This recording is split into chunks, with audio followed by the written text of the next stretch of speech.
factories built for the world today so that India can be self-reliant tomorrow.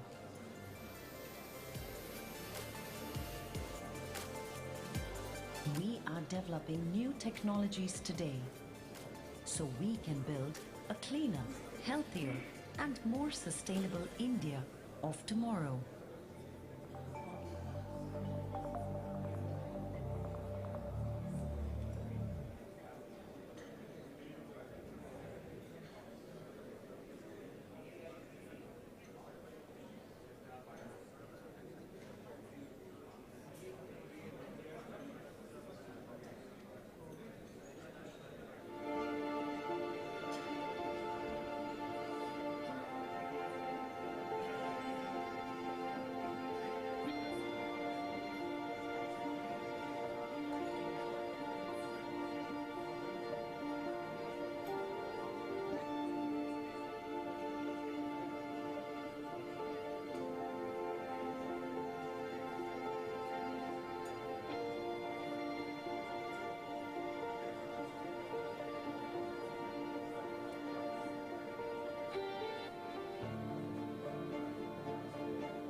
अगर हम development environment friendly नहीं करते हैं तो विकास हमारे लिए भी संकट बन सकता है.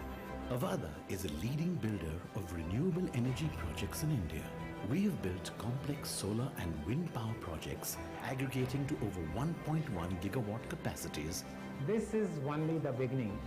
We need scale to power the entire country using the solar. Our emphasis on systems and processes has enabled the organization for flawless execution by consistently decreasing its on-ground development cycle, thus completing projects several months before schedule. With our strong EPC execution capabilities and project portfolio, we had managed to build a competitive advantage through already locked-in land banks, long-term signed MOUs, PPAs with state utilities. Avada, promise of a sustainable future.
120 years, we've been turning the wheels of innovation in India.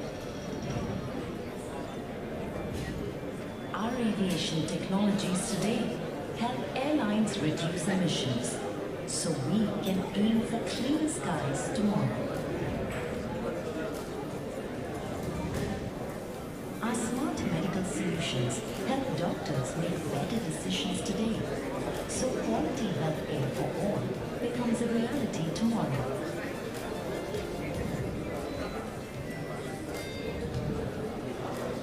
Our hybrid technologies fuel India's energy infrastructure today, so Indian homes can light up with renewable power tomorrow.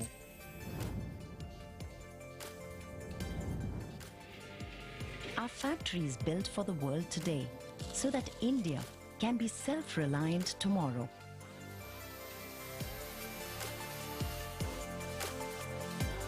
We are developing new technologies today, so we can build a cleaner, healthier, and more sustainable India of tomorrow.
The 70-year heritage of Jackson is built on core value of enduring relationship. This journey of Jackson from a genset company to an energy solution providing company and an engineering company is built on this deep-rooted philosophy, and we are totally committed to it. We have very ambitious growth plans, and a diversified, motivated workforce is very critical to help achieve our goals. We truly believe that our employees are our biggest assets, and we continuously invest in their development through a series of well-defined training and employee engagement programs.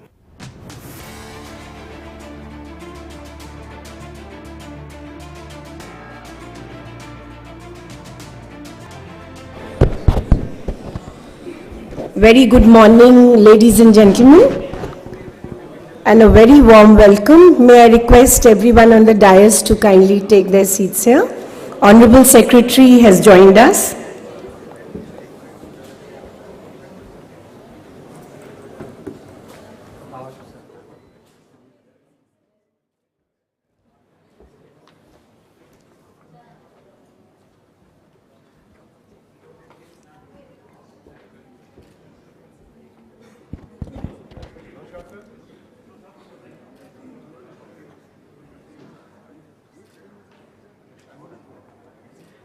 Everybody is coming.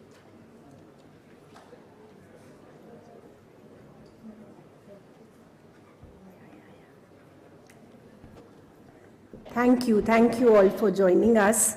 Today we are here to discuss something that is, I think, the most important agenda today for the country, if I can call that, which is to become AatmaNirbhar in renewable energy.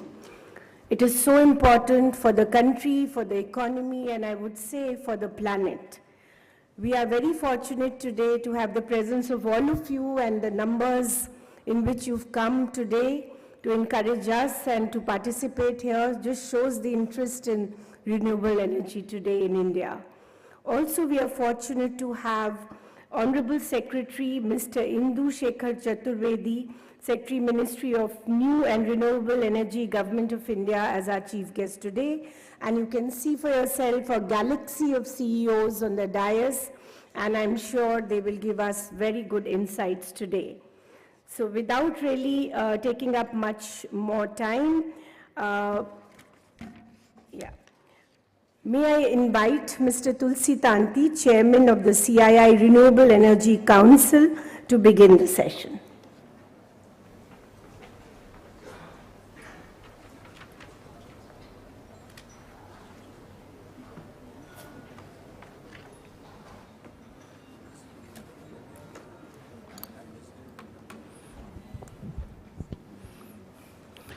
So very good morning, everyone.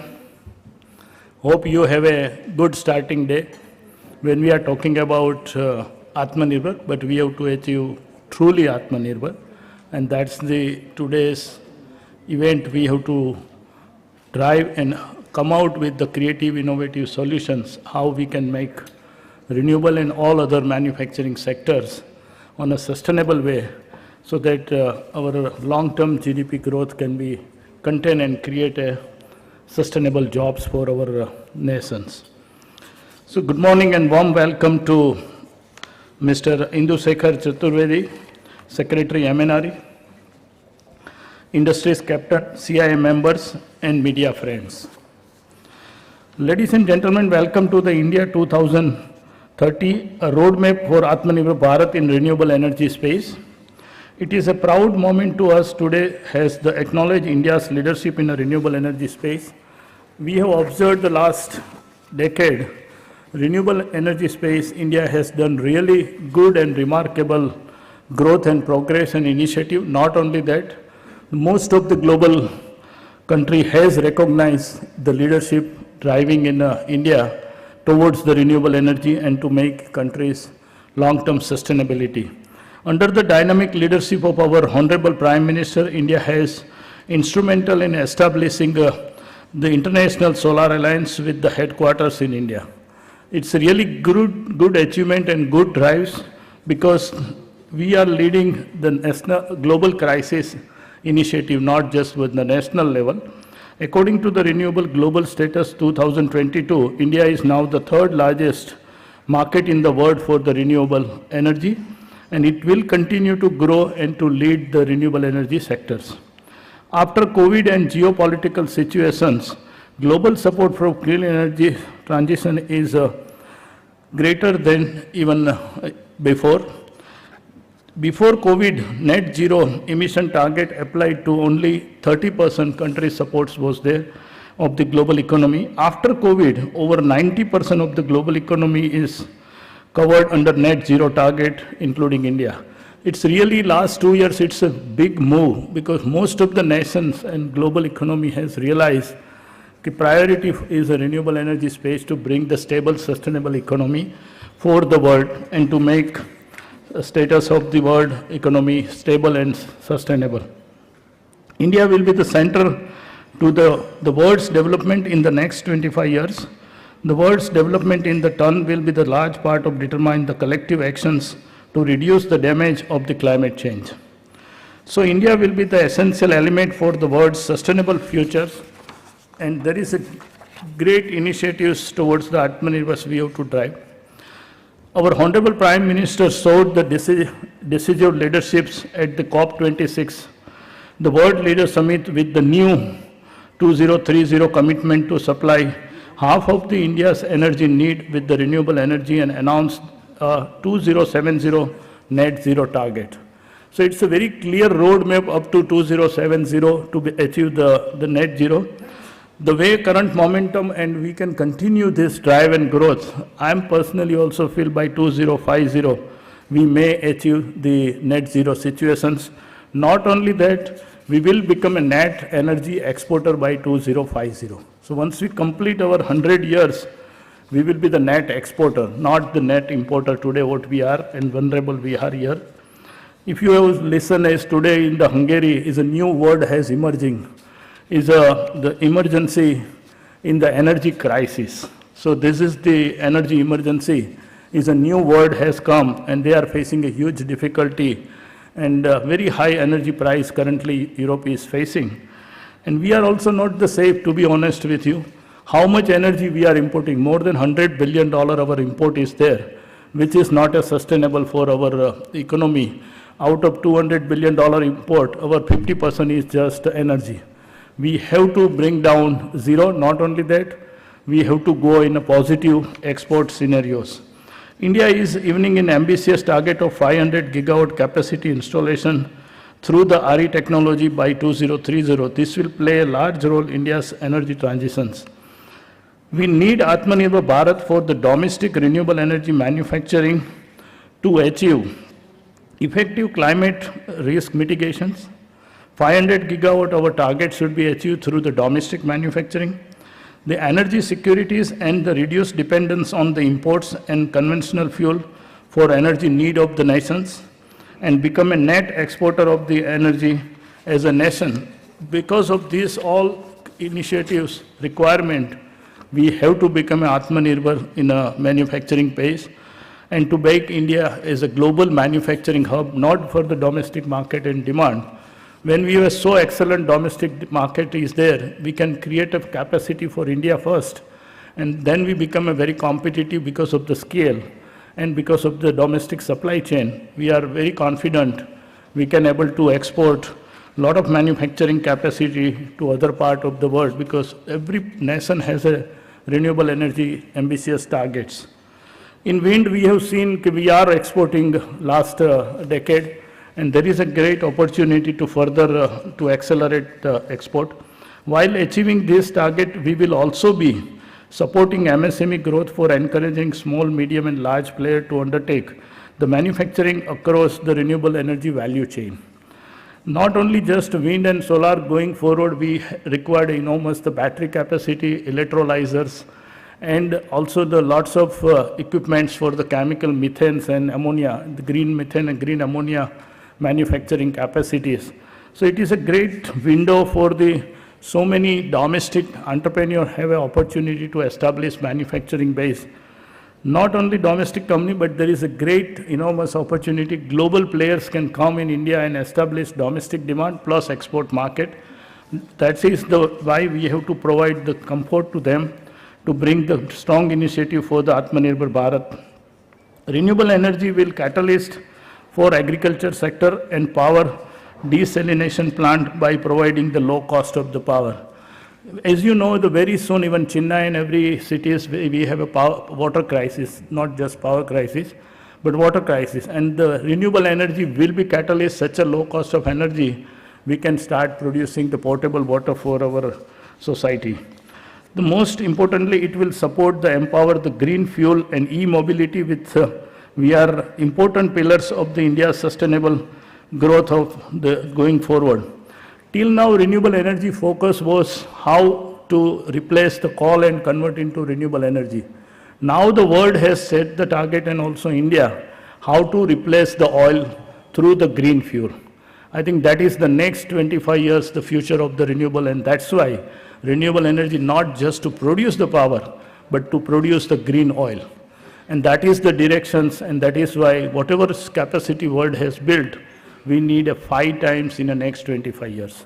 So it's an enormous space and opportunity for our nations to make a global manufacturing hub in India. Thus, the renewable will contribute the country's GDP and boost the long-term sustainable economic growth.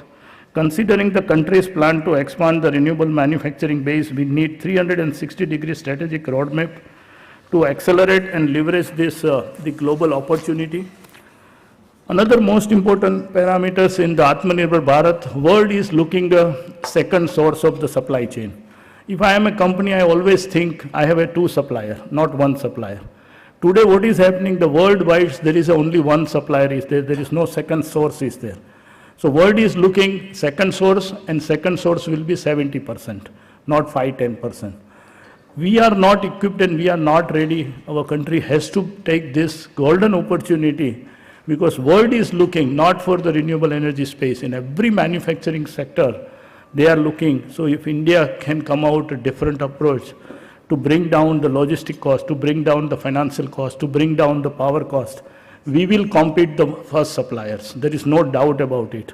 And that is why this way we can drive the AatmaNirbhar on a more sustainable, and for that, renewable energy space is the best catalyst to drive the AatmaNirbhar. At the CII, working with the industry's captain and government to bring about the critical reforms in our country for the AatmaNirbhar Bharat, the policy and regulatory frameworks, which is required to make that happen so that we can achieve our objectives to make India global manufacturing hub.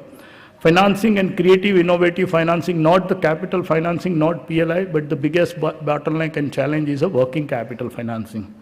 Infrastructure and logistic, R&D and skill development. If you really invest on these all areas, we can have a great window of opportunity to make India as a global manufacturing hub.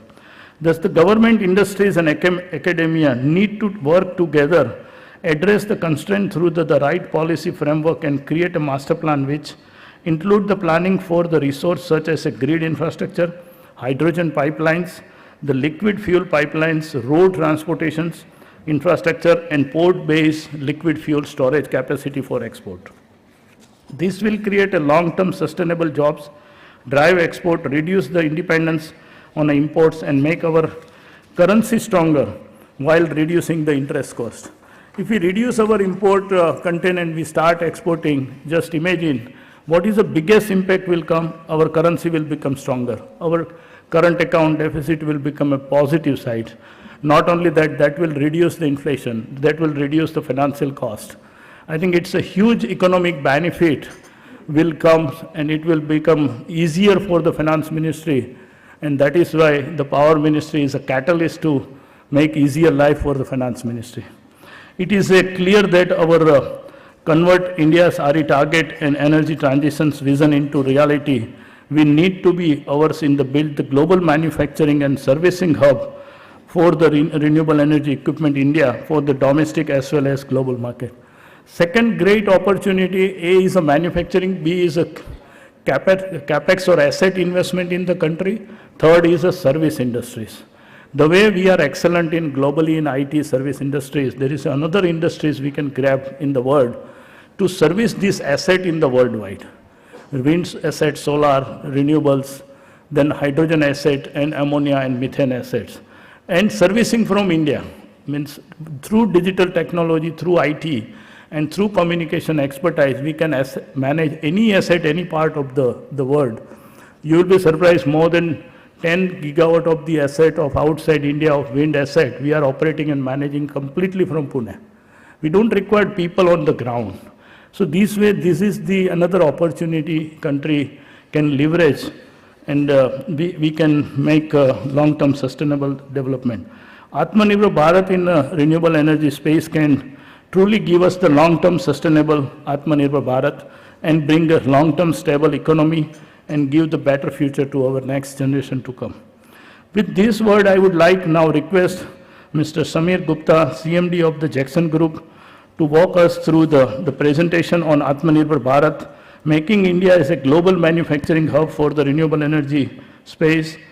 Over to you, Samir. Thank you very much. Jai Hind. Thanks.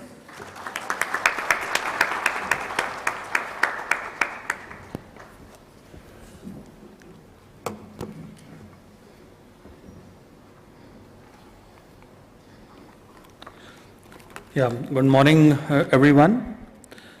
Thank you, Tulsi Bhai, for setting the context. A very warm welcome to Mr. Indu Shekhar Chaturvedi, Secretary, MNRE, and of course all the participants on the dais as well as sitting right there. I think themes of today's conference is very apt.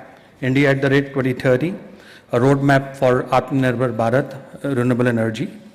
And this is, of course, in line with Prime Minister's vision of Make in India. I have few slides to present which will just fortify what Tulsi Bhai just said. Of course, nations all over the world are pursuing renewable energy, and India is no exception. And there are three triggers why this is happening, why this behavior all over the world. One is, of course, climate change mitigation. Energy security is the second one, and net zero targets, which everybody is gunning for. During the COP26 conference, which was held in Glasgow last November, our Honorable Prime Minister, I think, made a very significant commitment to the world on behalf of the country. And India is committed to achieve three objectives: cut down emission by 1 billion tons by 2030, target 500 gigawatt of renewable energy by 2030, and make India net zero by 2070, what Tulsi Bhai was also mentioning. And this, by the way, brings huge responsibility and accountability on all of us, be it government, industries, societies, or we individuals. Needless to say that we are all committed to the cause. As you can see on this slide, share of renewable energy has been increasing consistently, and with every passing year, not only India but across the world, there is focus on renewable energy.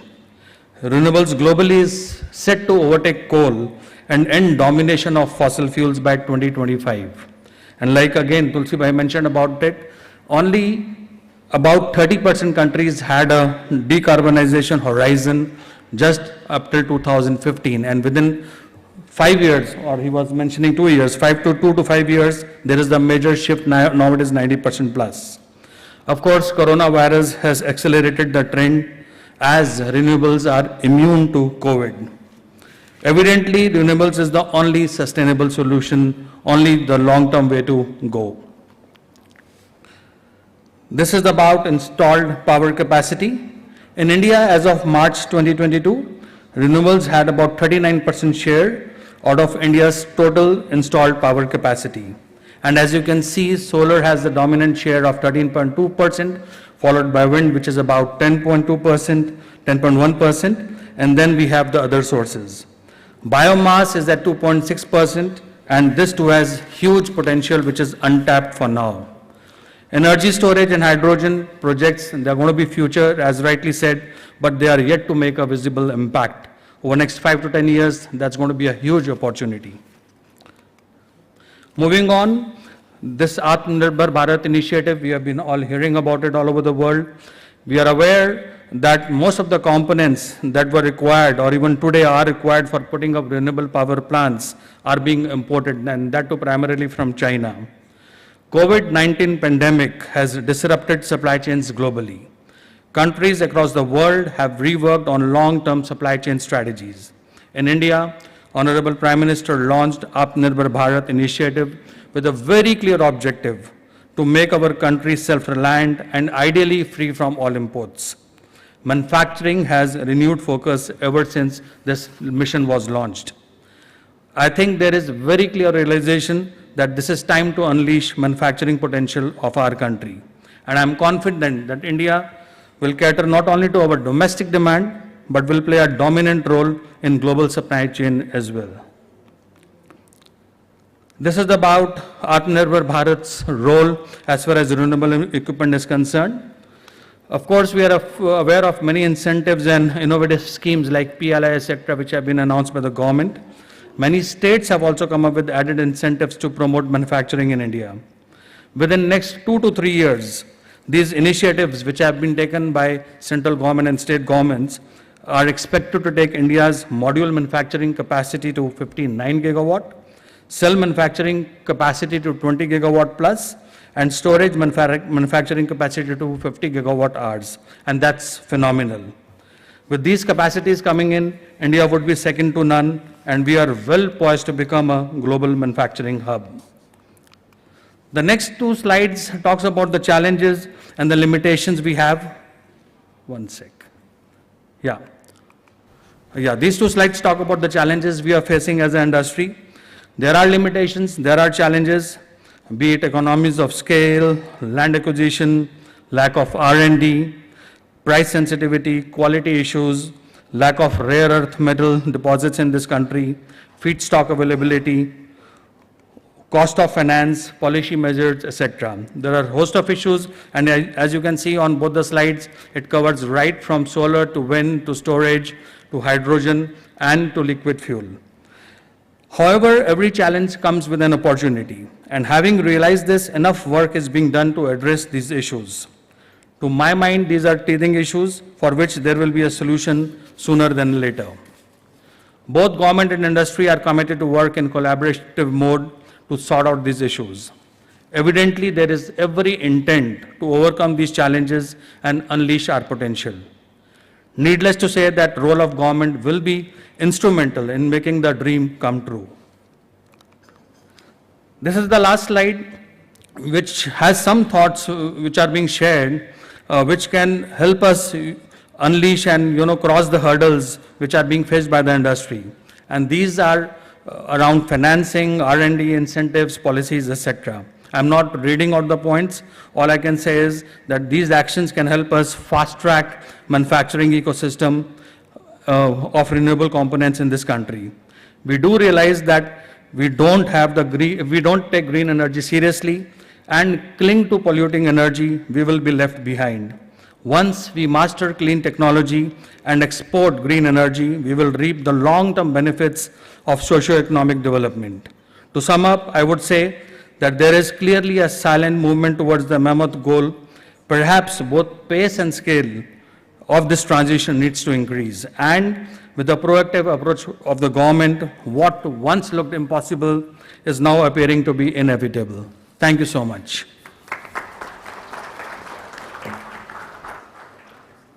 Thank you, Samir, for setting such a wonderful agenda for the whole country. Before we move on to quick remarks by some of our CEOs present here, may I recognize the presence amongst us of the Ambassador of Costa Rica.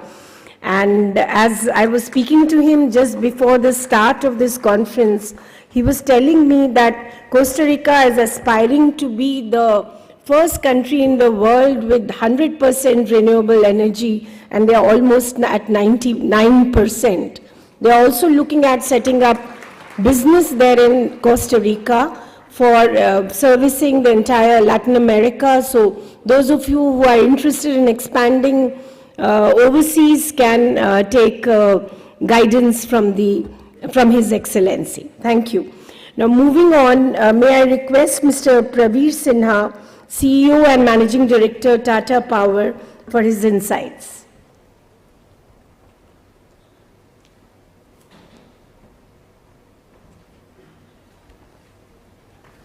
Good morning. Thank you, Amita, and thank you, CII, and compliments to CII for organizing the conference on a roadmap to AatmaNirbhar Bharat in renewable energy. And I think the emphasis is renewable energy.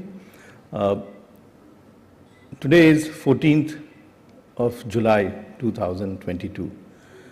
I'm just imagining we'll possibly have a conference on 31st of December 2030. And I think there'll be a great opportunity for us to celebrate that we made 350 gigawatt of achievement of renewable energy. And I think that's the task before us, that how do we empower ourselves, how do we get together. We have today Secretary MNRE, who is the guiding light for the renewable energy sector in the country. And then we have all the industry leaders who are here on the dais, in the audience. We have Ambassador, we have our colleagues from various other sectors, including embassies, from the press. And I think it's a very, very important and critical day for us, where we need to start working towards our goal of 2030 and 350 gigawatt.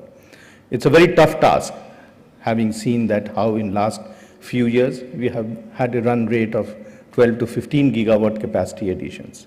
If in next 8.5 years we need to achieve 350 from our present 110 gigawatt, we need to really run very fast. It would be something like adding 40 gigawatt. There has to be a paradigm shift in the way that we work. And we are all on the same page, on the same side if we have to achieve.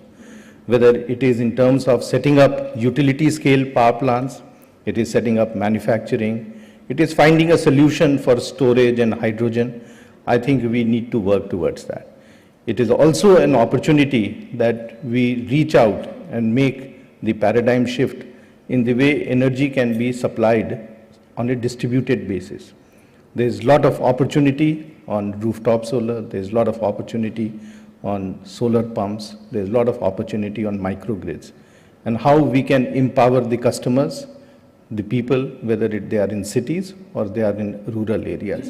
And I think there are a whole lot of things that has to be done, and it has to be done yesterday, not today or tomorrow. There's something that we need to start running very, very fast.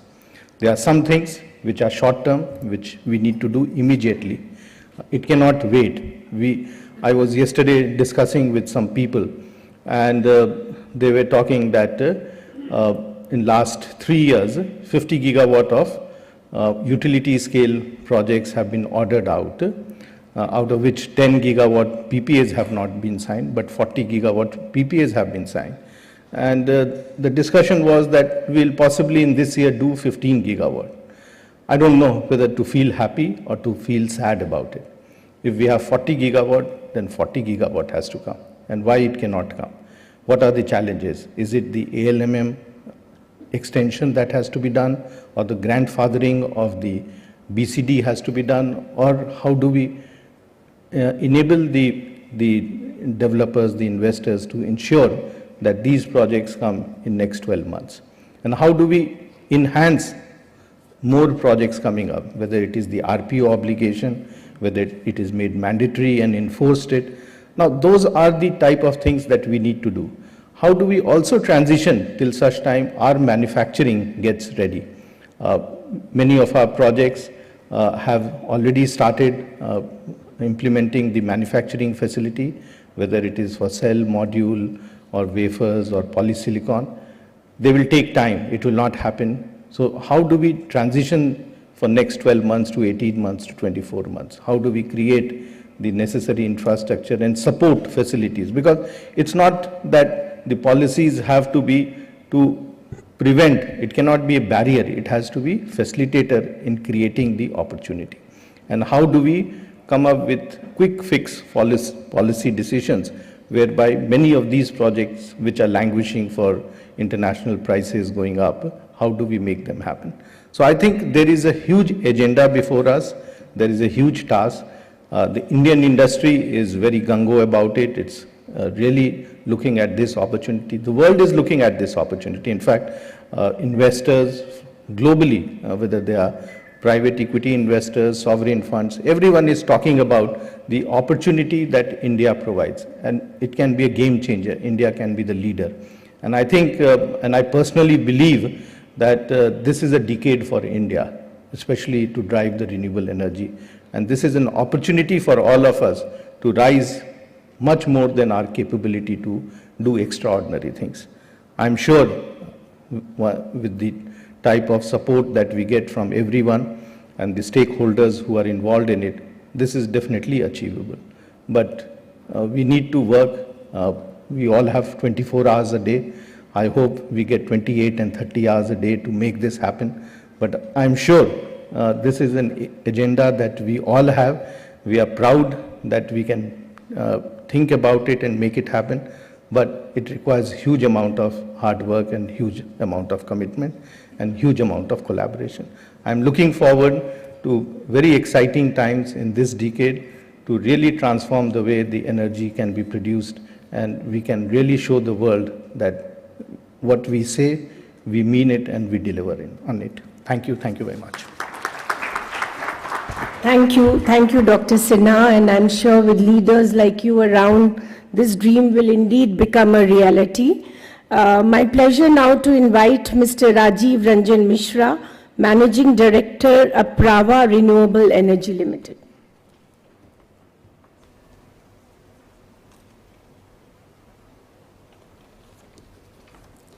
Thank you very much, Amita, and thanks to all of you for attending. I'd like to start with welcoming the Secretary, Shri Chaturvedi, and the fellow panelists. Just sitting there, I thought, Praveer, listening to your speech, that thank God you're not my boss. I wouldn't like to work 28 hours a day, but no matter how much we want to transform the economy. But on a serious note, we have, the theme is essentially self-reliance in manufacturing, so that our renewable energy transition, or in general the energy transition, can be domestically sourced or significantly domestically sourced. We have lots of my fellow colleagues on the panel who are far bigger experts. Samir made the presentation. We have Tulsi Bhai and many others who know a lot more about the challenges facing manufacturing than I can. So just sitting there, I was wondering what I should contribute to this, my little bit to these discussions. And I thought the angle I would bring in was one of the points on Samir's slide, which is about demand. Consistency and visibility of demand is absolutely key to investing in manufacturing, not only in renewables, but any other sector. We've already had references to the fact that it takes years and years for the investments to result in a final factory and then sales and revenue. And therefore, what the industry needs, manufacturing industry in renewables needs, is demand certainty. And I thought as an IPP, I would bring in those perspectives on what we could potentially do. I have to recognize that the Government of India, both the Ministry of New Renewable Energy as well as Ministry of Power, have been together with us on many of the, and all of the recommendations that we have made, and many a times those which we haven't even thought of. It's been a journey. It's not a single event, and therefore we need to carry on under that. But so I thought I'll just take first 1 minute to take stock of where we have reached. I think what India has done in the last 10 years in the renewable energy sector has been truly outstanding. Clearly, we have already become India's the world's third largest renewable energy market, and something which we need to build upon further. I think Praveer talked about how, in spite of having done so well, we need to scale up rapidly.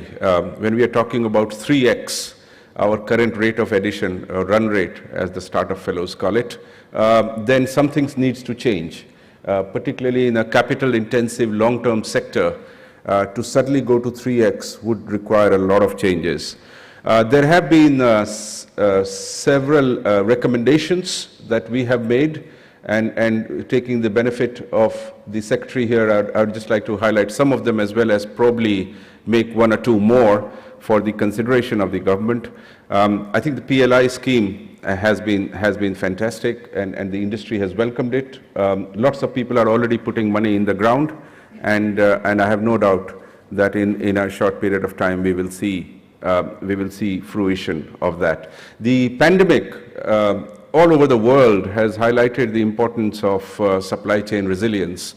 So when we talk about AatmaNirbhar Bharat or self-sufficiency, it's not about closing down our country or anyone else. International trade and cooperation has resulted in the fastest reduction of poverty all over the world. But supply chain resilience, or what many Western companies call about China plus one, has become absolutely key. To that extent, increasing our capacity in the country is not inconsistent with principles of free trade, but would just ensure that we have greater amount of resilience, that we have greater amount of control on the sector. I know that from CII have been made for having a single stage bidding. We await outcomes on that. We await the new electricity bill, which we understand is quite imminent. That goes some ways. What are some of the other factors I would like to mention is the importance of, I think if we again take a step back, and I must be conscious of time, the award of our projects has been even more extraordinary than the amount that we have already commissioned. But the fact is that the actual commissioning has lagged. The actual implementation has lagged the awards. And therefore, as we reach 100 gigawatts, a significant capacity, it might be worthwhile to take a step back and think of what are the reasons why this has happened, or what do we need to change.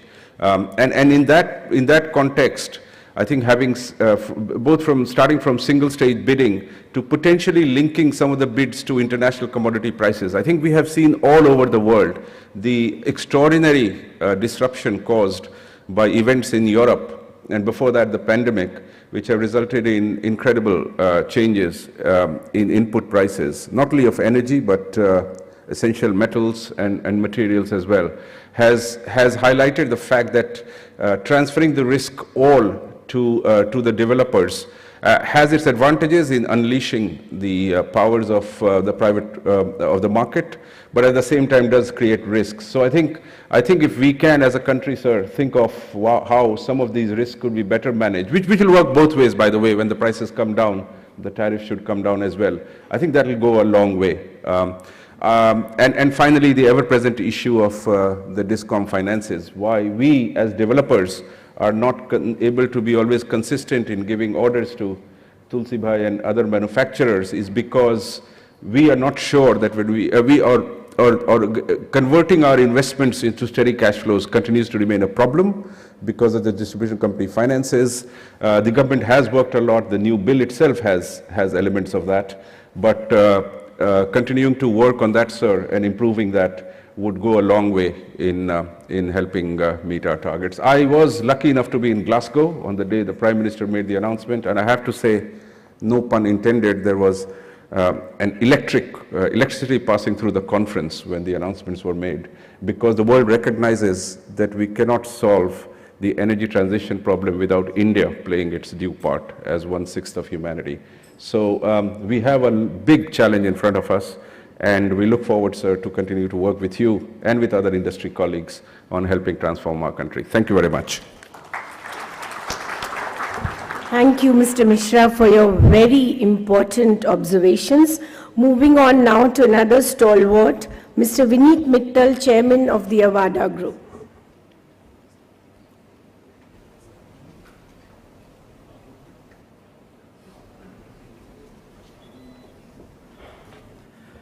Good morning, friends. It's an honor and privilege to be here. I thank CII for inviting me to share my perspective. The pandemic caused by COVID has exposed nation and companies to vulnerabilities and challenges for which we did not have any playbook. And I would like to share my experience. Like many of us on the dais, I have been importing from China since 2009, solar panel, except probably my first project got done by First Solar from US, but rest all I've been importing, and for many of the manufacturers in China, I was their first global customer, and they used us as reference as well. During the COVID, few things happened there.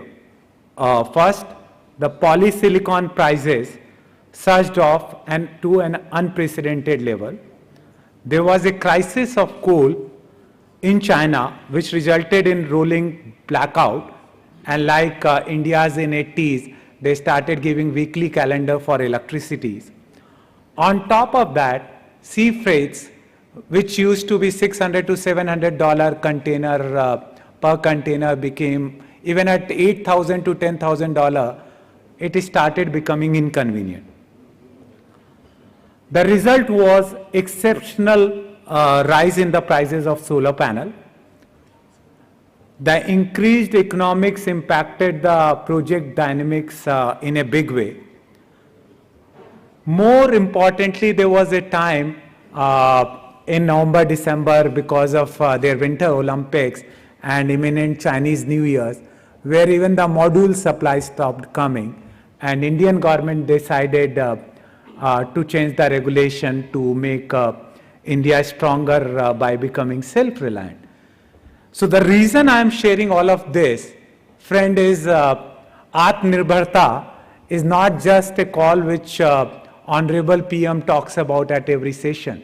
Actually, this event reminds that there are things which are not in our control. And if we are going to build single point of failure or over dependency on anyone, they are bound to exploit. At the end of the day, most of the companies are looking for profit. They are not looking for global relationship. And there are multiple incidents where companies did not honor the contract even after letter of credit was opened, and sometime even after 6 months of interest-bearing letter of credit, you did not get the delivery. So I shared this experience to remind us how critical it is for India to become self-reliant. How many of you are reading euro to US dollar? What is the rate today of 1 euro versus 1 US dollar? Yes, sir, you are bang on. And the forecast is it will become 0.8. And I started my career in the IT industry, and rupee to US dollar used to be 36. And we used to service American company and feel very delighted that we are multiplying our wealth. Today, friends, it's at 80. And I would not be surprised if we continue with our current model of business, will be 100. So when it changes from 70 to 80, all of us are becoming poor by 10%. Because anyone who is trying to buy any asset of us is going to buy it at that much cheaper. So forget about what government says or what anyone else says. It's in our best interest that as an Indian, we truly become AatmaNirbhar and build the capability. If Indians can run Google and Microsoft and Facebook and Amazon, why can't India build the best semiconductor? Why can't India build the best solar panel?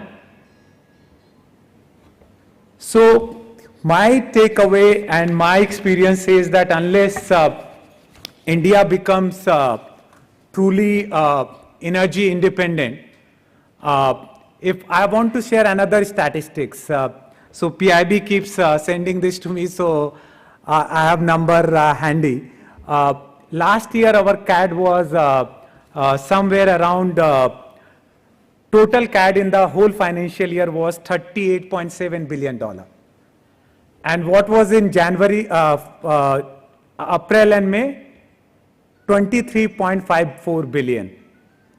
So if this trend continues, we are looking at a CAD touching somewhere in the range of 160 to 170 billion dollar, and then rupee another steep fall. And why is this happening? Our over dependence on imported oil, imported gas, imported solar panels, and except probably Tulsi Bhai did wonders and made wind locally here, but almost everything which we use for energy, 70% of it, we are dependent on importing. So friends, today we have technology. When I say this, I mean it. We can literally run car by water. We can split water into hydrogen and oxygen. And we are fortunate and blessed that we have abundance of sun, water, as well as wind.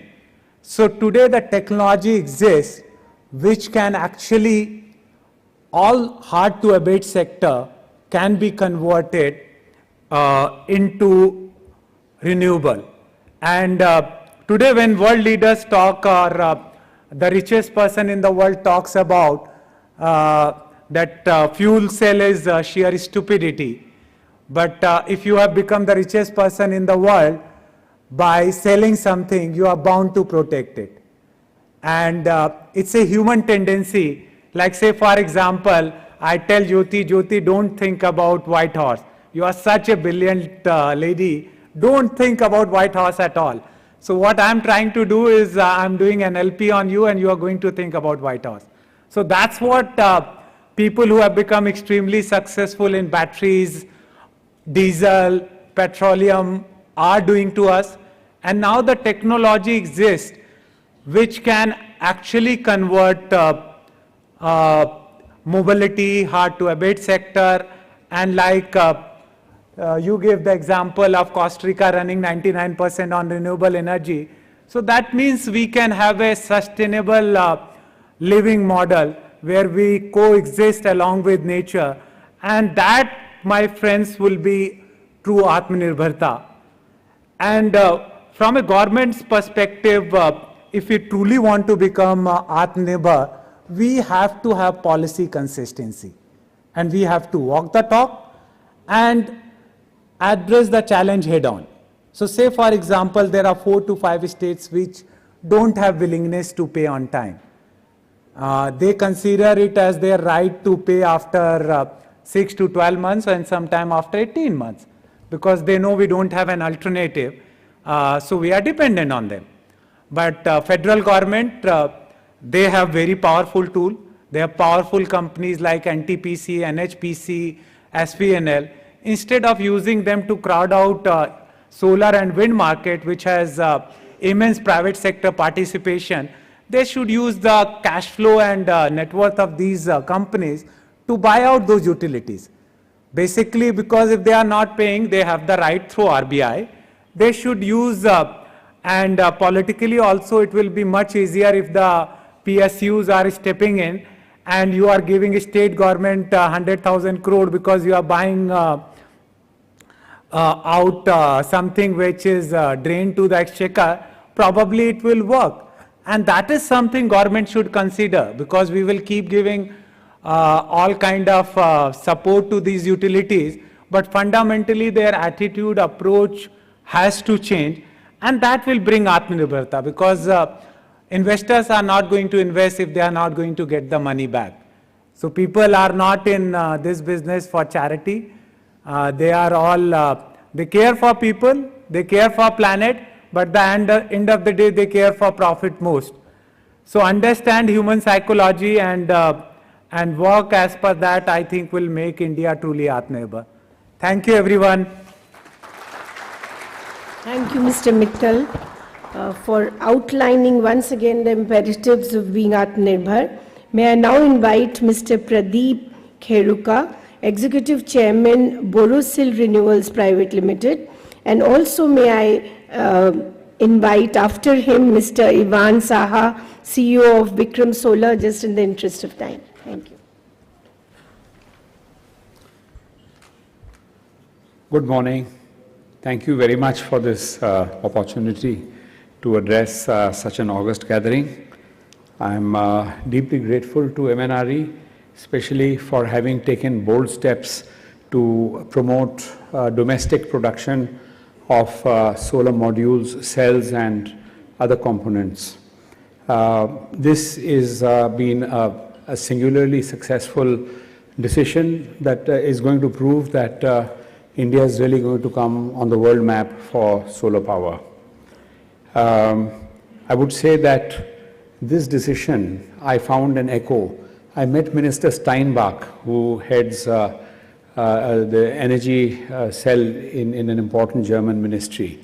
And he's the gentleman who brought Mr. Musk into Germany.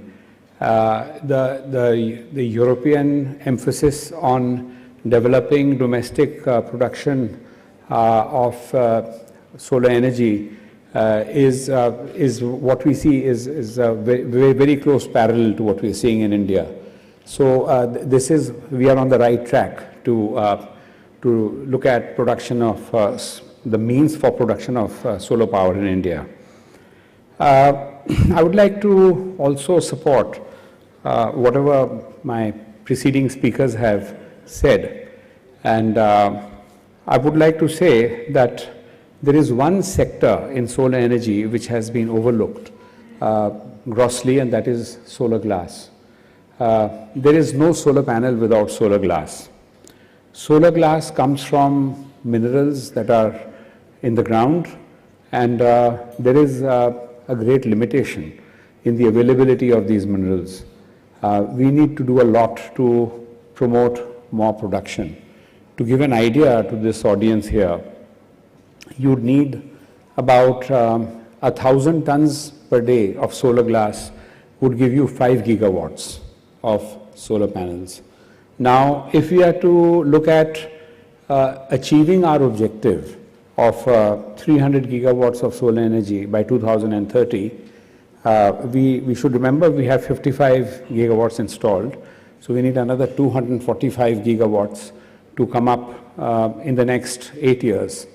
And in order to do that, we would need to have 30 gigawatts of installation, which would need 40 gigawatts annually of solar panels. We can see that India has got, we are well on the way to have module manufacturing of 50 gigawatts annually. But the solar glass which is available, Borosil is going to start producing about 1,000 tons in the next 3 months. We are doing 450 already, we're commissioning a new one. That would bring us up to about 6 gigawatts. Now, if we take a step forward, there is something that we are privy to. You see, we meet every single manufacturer of solar modules. We have the opportunity to discuss the technology, their plans, what they see, what they don't see. And it is now overwhelmingly clear that the most efficient way of producing solar power is by means of a bifacial module, which would be drawing power from both sides of the cell, and this would require 2 pieces of glass instead of 1. So if we look at it like that, then we would need 1,000 tons would give us about 5 gigawatts.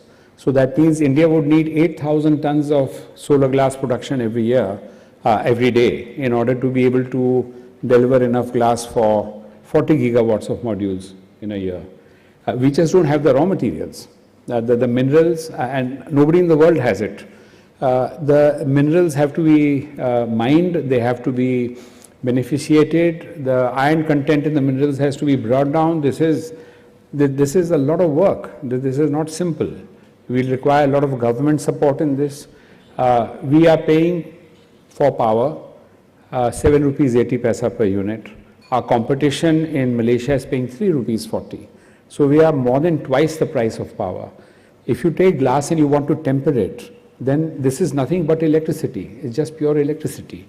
We need to have electricity at a lower price. Now we also need natural gas. Given natural gas is not available in India and we are dependent on the international pricing, that's one thing. But so far as power is concerned, there is possibility of generating power domestically through renewable power, in fact. And we should be able to generate all the power that we need in order to, make solar glass. And we are not able to do that. We are still having to pay 2.5 times because there are certain issues pertaining to distribution, certain issues pertaining to, I think most people know everything, so there's no need for me to elaborate on that. But we do need attention. And I would be grateful if, we were able to have a presentation to the ministry to talk about this and take steps that need to be taken to make 40 gigawatts of solar modules annually a reality. Thank you very much.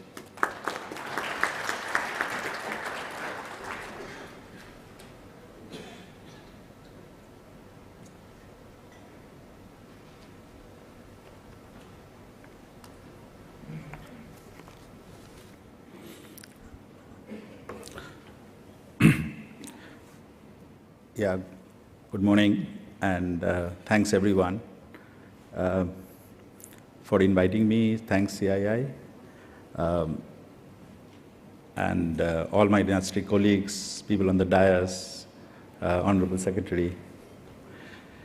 So the advantage of speaking last on the panel is enough has already been said, and you don't really have too many things to cover.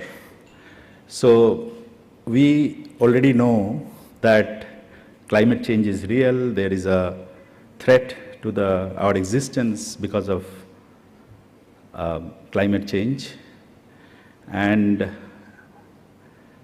we have a 500 gigawatt of commitment that has already been made, a target that has already been set. And as well as we have a net zero target of 2070. So all this is actually facts on the ground. Now, I just wanted to take you back 10 years, a decade back. And some of our colleagues who are in this room probably remember when we launched the JNNSM program of 20 gigawatt by 2020 was the first call given by the Prime Minister. The targets have been revised twice after that. Now it's like 100 gigawatt by 2022. But at that time when we started this journey, when India had few megawatts of installed capacity only in solar, quite some, wind also had a head start. But at that time, there was absolutely nothing to show us that we'll reach here today. So what happened was that the component industry, the price of solar, came down by almost 90% in the last decade. So solar slowly overtook wind, and the expansion of capacity of solar started in a much faster target, and we realized that we could do more somewhere during when after Prime Minister Modi came on his first term, we revised the target. So when we start a journey, and now we look at 500 gigawatt by 2030, when we start a journey, we really have to believe that we can achieve. We have to believe that the dots will connect in the future. Quoting Steve Jobs, we have to believe that the dots will line up and we will get there, even exceed the targets. I think that's the internal conviction that the industry, everybody in the industry has today. Yes, we are going to get there. Of course, any game-changing play like this requires a huge amount of policy support. So the government of India has actually been extremely supportive to provide this support in terms of not only capacity in project development, but also bringing in that AatmaNirbharta in setting up our own value chain, our own solar and wind manufacturing value chain within the country. Things like PLI, ALMM, BCD, the recent revoking the mover scheme, etc., speak volumes of the government's commitment. Thank you, sir, for supporting us so far. And I think the biggest comfort that we have is from the government. But the other thing is, apart from policy, you also need money, a huge amount of capital. According to Bloomberg, we need about $223 billion if we need to get there by 2030. So that's a huge amount of capital that we need to raise. Of course, foreign funds, domestic investors are looking at India as the next investment destination. And the third thing is, what you need to execute this is the quality and the speed of execution, because it's almost like a hockey stick, 3x growth in the next 8 to 9 years, 30, 40 gigawatt a year of bidding to COD. Now add AatmaNirbharta into it, so there's a huge amount of capacity in manufacturing that also needs to be built up. Now, of course, there are risks in this, and there are risks which you need to be cognizant of. Risks are the following. Biggest risk, I would say, is the continuous policy support and continuous, market support for this entire volume that is going to be manufactured over the next few years. I think that needs to be ensured. The second is that there is this industry, the renewable energy industry, is evolving very fast.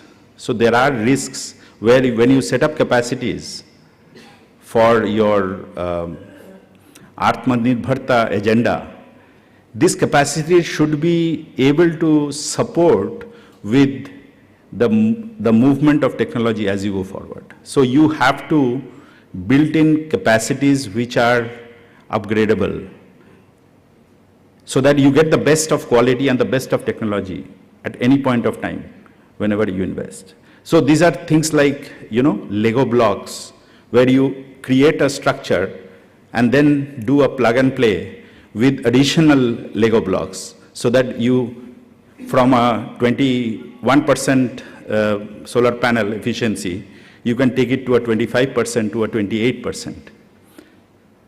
I think some of these things manufacturers are aware of, people who have been in the industry for long enough, they are aware of, and we must take adequate steps to ensure that these kind of risks are mitigated.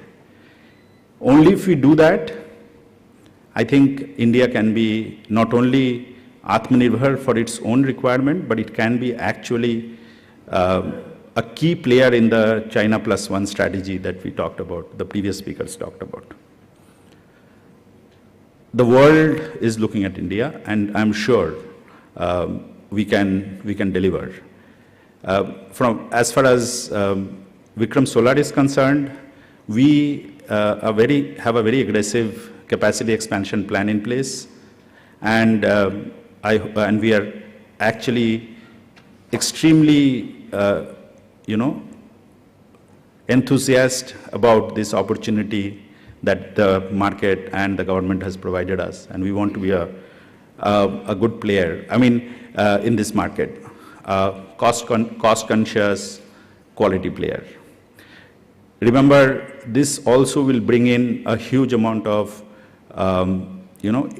independence from foreign equity foreign capital that we spend on buying foreign solar panels. So, according to some estimates, it's about 42 billion that we can save, $42 billion that we can save till 2030, just by building up our own internal capacities. So the future looks pretty promising. We have a lot of things going on the ground. Industries are, the corporate sector, the industrial sector are bringing in a lot of investments. Some of the risks that I talked about needs to be covered, and I strongly believe that we have an extremely bright future. Thank you. Thanks to all the industry speakers for very good insights. May I just make an announcement? This year, the conference that we are having now, AatmaNirbhar Bharat in RE, is happening in two parts. While today we will have very interesting and intense discussions on indigenization and scaling up of electrolyzer manufacturing, as well as the creating partnerships in renewable energy. Later part of the year, we would have another event in this series with substantial in-person foreign participation, focusing foreign investment, technology, and we'll set up a lot of business-to-business meetings for all of you. So do join us then as well. Moving on now to a vision address by Honorable Chief Guest, Mr. Indu Shekhar Chaturvedi, Secretary, Ministry of New and Renewable Energy, Government of India.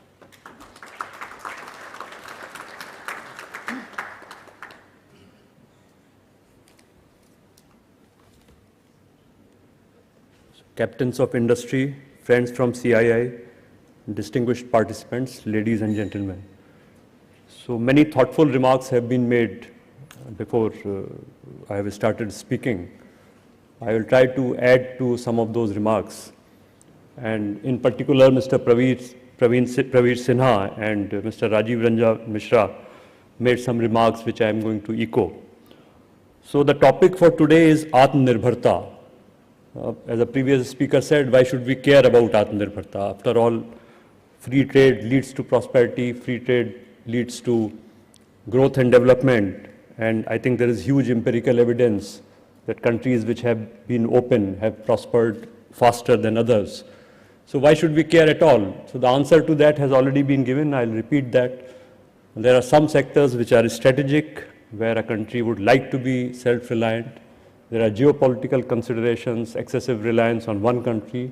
And then, of course, there is a long-term view of things, where you could possibly sacrifice growth and development in the short term for larger benefits in the long term. So we take it as given that the RE sector is a sector identified for self-reliance, and self-reliance not only in energy generation production, but also in RE equipment. So we take that as a starting point, and then see how we can achieve this self-reliance. So I will concentrate on the RE sector. The RE sector is linked inextricably to the journey toward net zero, which we have to complete by 2017. And I think it would not be wrong to say that a very important component of this journey is going to be action in the electricity and RE sector, which needs to be three-pronged perhaps. A greater electrification of the economy, a greater share of RE in the electricity mix, and greater energy efficiency. So we need to achieve all this, and we need to go to the huge targets, reach the huge targets which have been set for us. And it would be interesting to look at our journey so far, and of course also identify the strengths we have, while at the same time identifying areas where we need to work more. So if we take 8 years back as the starting point, our RE capacities have more than doubled, including large hydro. Our solar capacities have gone up 20 times or perhaps more. And today we are at 166.7 gigawatt of energy capacity, installed energy capacity from non-fossil fuel sources. Now this capacity has to be increased to 500 gigawatt by 2030. So our targets are huge. What gives us confidence is our past record. And we also must realize that these huge targets will need action out of the ordinary, which will need action which is not business as usual. And that is what we should all strive for. So what are our strengths? Now, our strengths in the RE sector, firstly, the public policy has been supportive. And I think it would not be wrong to say that the initial capacity additions which happened, expensive solar energy being bought, expensive wind energy being bought, and there was a very strong element of public policy support. This public policy support needs to continue, maybe become more proactive, and that I think is going to happen. It will continue. We have built strong private sector capacities. So today, all our RE capacity additions come from the private sector. The investment has automatically followed. The government has not had to make extra efforts to attract investment, and that points to the strength of the private sector, the bankability of projects, etc. We have strong contractual frameworks, demand aggregation, and then bidding by the RE implementing agencies at the center. And now some states have also started bidding on their own, which is a good thing. So a strong payment security mechanism, a strong contractual framework which reduces risks and drives down tariff, which we have seen has happened in the last 10-15 years. We have good resource availability in the RE sector, solar resource, wind resource, a strong grid infrastructure and availability of skills. So this is the point we start from. Now let us also look at what we need to do. So a favorite area of mine is that we need a greater institutional streamlining. Industry would readily agree, I suppose, that there is a there is a large part of the RE sector where coordination is an issue. There are elements of generation which do not coordinate very well with elements of transmission and so on. And I think there is some institutional streamlining which needs to be done between the elements of the very fragmented sector which the electric sector is. You have the Power Ministry, the MNRE, the CERC, and the state regulators, and of course the distribution companies. So that I think needs to be done, and MNRE has also already started work in this regard. Whatever we can do, whatever we can contribute to this institutional streamlining. I think we need to move toward a greater element of firm power, more storage, and that is going to happen both through technology and scaling up. And you already see signs of that movement in SECI bids. We have floated a bid for storage, standalone storage. And I think that's going to happen more in the future. You will see a movement toward firmer power. And the storage costs need to be brought down because going forward, grid integration is going to be an issue. And if grid integration has to be smooth, there has to be a firmer power available which the DISCOMs can buy. I think linked to this is greater consensus, both political and at the official level, about the need for the movement toward RE, and also the need for bearing higher costs in the short run. Maybe firmer power will be more expensive for greater benefits in the long run. I think that consensus already exists. It needs to be strengthened. So I said that public policy support will continue, and speaking particularly of direct subsidy support, I think that also is necessary in the new areas which are coming up, the hydrogen mission, the offshore wind, and maybe storage. So we will try for that also. And we also need to exploit all possibilities of RE capacity addition. So the targets are so huge that every drop is important. We are trying to build capacities in Ladakh. That needs to be done. There has been a consistent demand from industry about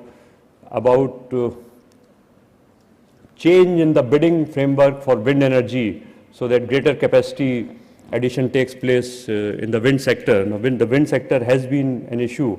On the one hand, we see good demand for wind energy, and on the other, we see projects which are languishing. So I think that point needs to be recognized, and the bidding structure and the whole dispensation needs to be relooked at. We have already done it. Mr. Tulsi Tati has been very persistent in his demand on this issue. And I think I can say with confidence that the e-reverse auction arrangement has in principle been decided to be ended, and a formal decision will follow soon. Then there is biomass, and then there is the whole issue of the industry's demand for greater RE being satisfied in a smooth manner through easier open access and a facilitated regulatory framework. So all these are areas where we need to work on, perhaps a little more. And talking of new areas, the hydrogen mission is at the highest stage of approval, and we hope that in the next couple of months it will be launched. The offshore wind tenders should be floated, the initial tenders, within the next 3-4 months. That also, I think most of the preparatory work has been done. I think Mr. Praveer Sinha talked about the decentralized capacity additions. I think that's very important, and I admit that the solar rooftop capacity additions have been sluggish. We need to work more on that. We have already done a lot of work, and a new portal is about to be launched in the next couple of weeks, which should make things easier. And the PM Kusum scheme has been also slow, but now with the feeder level solarization demand going up, I think that also will pick up. So these are two major schemes for decentralized RE capacity addition. And I think we need to work a little more, both industry and the ministry, on the decentralized applications of RE, the other decentralized applications which could provide livelihood opportunities, particularly to women, and also reduce their drudgery. If that is possible, we have identified a few applications. The problem is coordination between the various ministries which need to work together, and industries and other stakeholders. So we are trying to work on that also. Now there are some specific areas which were mentioned and which I would like to respond. Excuse me. The one area is the PLI. Now PLI is an important element for self-reliance in solar manufacturing. In addition to the domestic creation of demand through schemes like PM Kusum and solar rooftop, the first tranche of PLI allotment has been disbursed, not disbursed, has been allocated. And I think it would not be wrong to say that the first tranche, the first part of the scheme was a success. Now the second allocation of 19,500 crores, which was announced in the budget, we have tweaked the PLI scheme a little bit. The principles remain the same: reward for higher efficiency and a better temperature coefficient, and encouragement to all stages of integration. The largest, of course, allocation would be for the fully integrated bids, and then there will be something for the cell plus modules and wafers plus cells plus modules. So that also, I think, has been finalized by the ministry. It has gone to the empowered group of secretaries, and then if there is a need, it will go to the cabinet. But that's work in progress, and the hard work on this issue has already been done. The grandfathering issue, the ministry has been trying to move forward with. We have been trying to persuade the finance ministry to agree to it. They had asked us to change things a bit, to reorient the whole proposal. We have done that, and so let us see how it moves forward. The GIB issue is in the court, in the highest court of the land, and we have supported industry there. In fact, it's our IA which has been filed, and we will try our best that the case is pursued as strongly as it needs to be pursued in the Supreme Court, and through the highest law officer of the land, the Attorney General. The e-reverse bidding part I have already touched, and along with that, I think there will be also a movement toward state-specific bids where tariffs could be pooled. I think that decision also has been taken in principle. So that's all I wish to say. I think I have covered what was said before me, and so thank you very much. Thank you. Thank you, Secretary Sir, for your guidance. I assure you CII and its members will work very closely with the ministry so that we very strongly and jointly inch towards our goals. May I now invite Mr. Mittal for a quick vote of thanks. Thank you.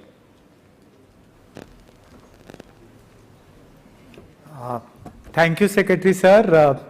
So Tulsi Bhai and I cannot explain the joy which we are having for stopping our gambling habit by discouraging reverse auction. Thanks a lot. And I want to put my appreciation on record that MNRE is the only ministry in the country which monthly meets all the developer and stakeholder and transparently solves their problem. During COVID, probably they were the best ministry to deal with. It was happening weekly on virtual platform, and most of the problems were tracked and solved for. And like Secretary Sir was saying that GIB, though it's in the highest court, but government has been phenomenal in supporting industry's point of view. Same is true for hydrogen mission. In fact, I chair one of the industry subdivision, and MNRE follows more than industry to ensure that recommendations are submitted to MNRE so that the policy can be rolled out. So hats off to the ministry for being not only a good listener to the industry's advice, but implementing it in totality. And we also appreciate that ministry noted the pain which wind industry is going through and bringing out new initiative to address that. And let me also take this opportunity to thank all the eminent speakers for their views shared today. As it emerges, India's energy transition ambition are closely linked to becoming self-reliant in manufacturing, as envisaged by Honorable Prime Minister through AatmaNirbhar Bharat. We have the capability, like Secretary Sir said, we have the talent pool and the resources and ecosystem to make it successful. It's time for industry to gear up and move positively towards that goal. Thank you everyone once again. May I request all speakers to kindly come forward for a group photograph.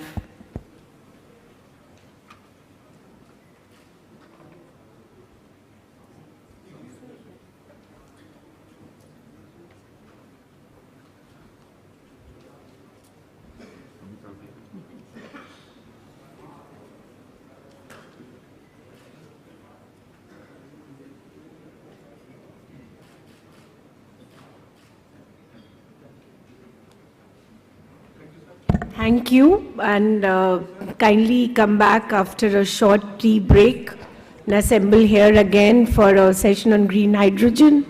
And we have Mr. V.K. Saraswat to give us very good guidance on that. The tea and coffee is served towards your right.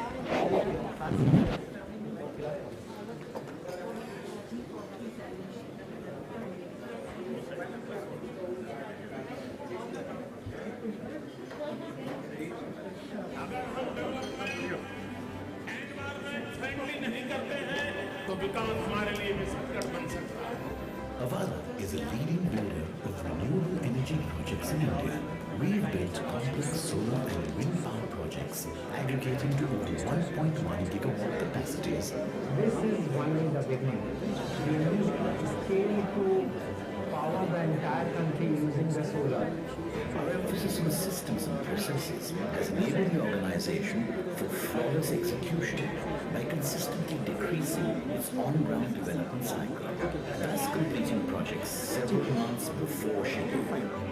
With our strong EPC execution capabilities and project portfolio, we have managed to build a competitive advantage through already locked-in land banks, long-term signed MOUs PPAs with state utilities. Avada, promise of a sustainable future.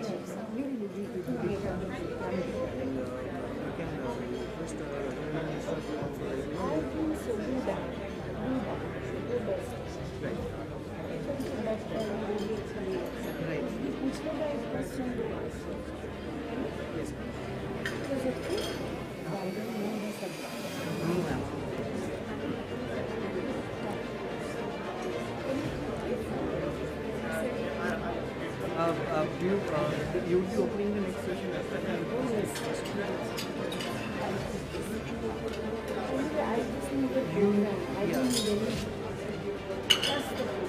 Not in the company.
Hello Vineet जी।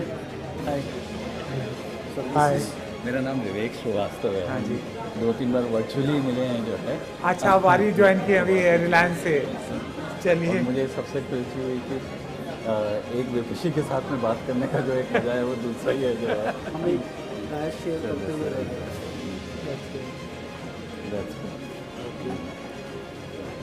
आपके नई रिलायंस में जो team बनी उसमें तो काफ़ी लोग मेरे भी गए हैं। पूरे शिल्पा जो रन भी कर रही है वो मेरी वाइफ की ये थी पहले। मैं आपका कार्ड नहीं देता। मेरे पास कार्ड नहीं है, लेकिन आपका मोबाइल है इसमें क्या? मोबाइल तो नहीं है। एक मिनट, तो मैं आपका मोबाइल ले लेता हूँ क्योंकि मेरे लोग बात करते हैं। मैं आपको कॉल मिस्ड कॉल बताइए आपका नंबर। मेरा नंबर कोई नहीं पता। अरे मुझे ध्यान है 88797। 88 नहीं लिख रहा है, 98 है। वो दूसरा है जो है, मैं इसको यूज़ करता हूँ ज़्यादा जो है। 8879 8911। आप अपना बिजनेस कार्ड ही भेज दीजिए ना, मेरे लिए इजी हो जाएगा सेव करना। मैंने वो कार्ड यूज़ करा और मैं लैंड एक्विजिशन में गुवाहाटी में लैंड नहीं मिल आप मेरा कार्ड लिया है क्या? मेरे पास कार्ड खत्म हो गया। vineet@avada.com की मैं फ़ोन ट्रैवल बहुत करता हूँ। vineet@avada.com। अगर आप भेजिएगा तो मैं आपको राइट आदमी के साथ डालूंगा। मेरे को काफ़ी जहमत चाहिए। हाँ, आप कुछ कह रहे थे?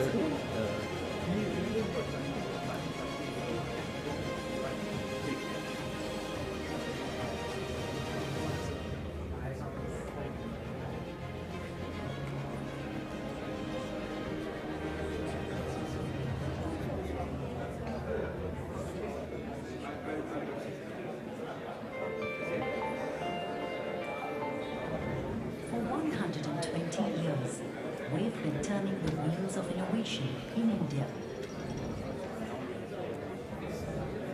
Our aviation technologies today help airlines reduce emissions, so we can aim for clean skies tomorrow.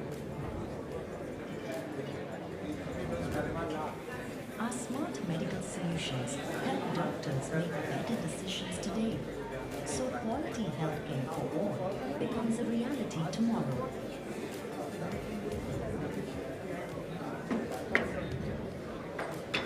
Our hybrid technologies fuel India's energy infrastructure today, so Indian homes can light up with renewable power tomorrow.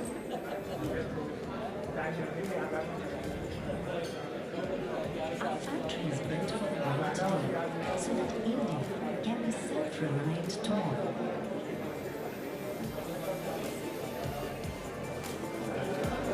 We are developing new technologies today, so we can build a cleaner, healthier, and more sustainable India of tomorrow.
70-year heritage of Jackson is built on core value of enduring relationship. This journey of Jackson from a genset factory to an energy solution providing company and an engineering company is built on this integrated philosophy and mutual accountability. We are ambitious program and a diversified motivated workforce is very critical to help achieve our goals. We truly believe that our employees are our biggest assets and we continuously invest in their development through a series of well-defined training and employee engagement programs.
sun, omnipresent, giver of life, and boundless energy through hydrogen fission at its core. Set to produce 173,000 terawatts of energy annually. Harnessing that energy, in fiscal 2020, the global solar power market witnessed new installations reaching 127 gigawatts, taking the global total to 707 gigawatts in 2020. Indeed, the thrust towards renewable forms of energy, also termed as clean energy, has led governments to support the industry in a big way. An industry where Vikram Solar commenced manufacturing operations 13 years ago in 2009. Where our initial annual rated production capacity of 12 megawatts has increased to accumulated annual installed capacity of 2.5 gigawatts across our two factories, both of which are strategically located with access to ports, rails, and roads. We are the first to contribute to the fully solarized airport, Cochin International Airport Limited, CIAL, Kerala. First Indian company to feature in PVL report. First company in India to commission a floating solar PV plant in Kolkata, West Bengal. We have also expanded our global footprint by supplying modules to customers in international locations.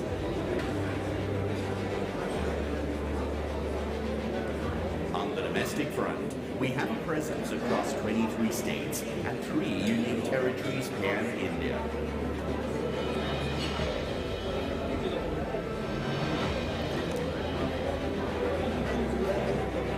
We have a track record of being an early adopter in technology with manufacturing facilities based on global best practices. We are an integrated solar energy solutions provider, having business divisions in module manufacturing, EPC, rooftop, and O&M. Engineering, procurement, and construction. We are among the top 5 EPC players in India as per installed EPC base in India as of December 31st, 2021. Rooftop. We have executed more than 190 rooftop projects, including solar powering prominent airports across India, having a cumulative capacity of 81.35 megawatts. In particular, we installed one of the largest carport solar rooftop installation at Maruti Udyog Limited. We have also identified various MSMEs on the basis of their solar rooftop suitability and power consumption. Solarizing airports. We have installed and commissioned solar projects in 5 Airport Authority of India's, including being the first to contribute to the solarization of the Cochin International Airport, the world's first fully solarized airport. O&M, we have established a sustainable O&M business division, which is aimed at providing forward integrated, full life cycle services to our customers. Strong brand recall and reputation over those years is evidenced by various awards for quality and services. With quality at the core of our ethos, we offer high solar transmittance of 94% for all our solar modules, which enhances module power performance.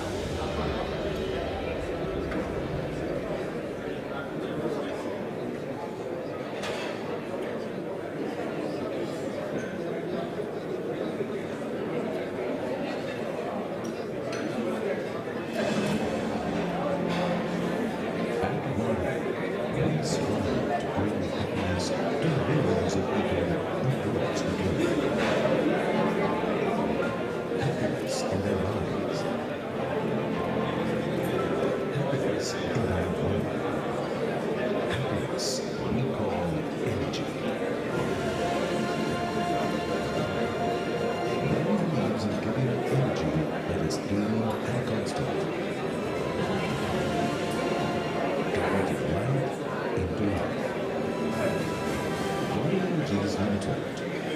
One with the sun. Is the one with energy. As a global leader in the solar segment, Huawei is India's largest emission-free solar PV module manufacturer. Huawei has supplied modules to more than 18 years in more than 68 countries across the globe. Our cutting-edge technology aims in delivering groundbreaking solar solutions. We offer agile procurement of construction services, project development, rooftop solutions, solar water pumps, floating solar, solar thermal, lithium-ion batteries, and solar inverters and batteries.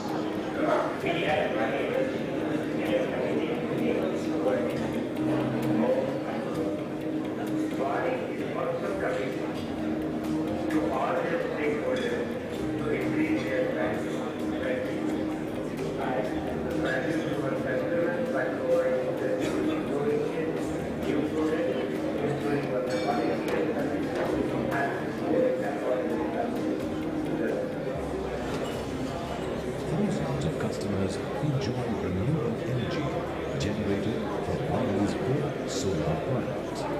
Energy that gives uninterrupted yields for years, ensuring long life and high returns. Energy is nothing without quality. Huawei's Energies is a vertically integrated and fully packable solar solution provider with global footprints and market access. We expect to lead the world's solar industry with our advanced automated production equipment, cutting-edge technology, and superior product quality, ensuring more reliable, dependable, and cost-effective solutions for our customers. It is why Huawei is seen as the best choice for providing quality products to our consumers and being trustworthy to our investors. Quality that reflects in our making. Huawei makes solar modules from 3-watt peak to 660-watt peak in various range, including running modules, flexible modules, bifacial modules, PVC modules, BPV modules, and others.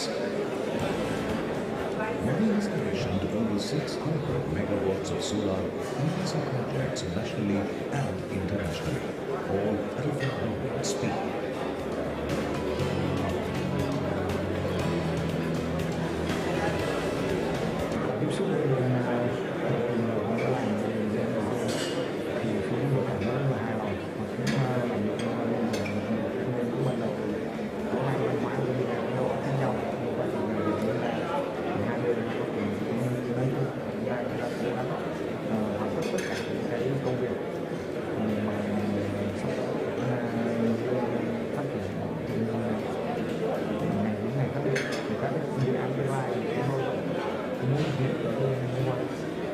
Its rooftop portfolio has crossed over 10,000 installations and is one of the first companies in India to successfully commission floating solar projects.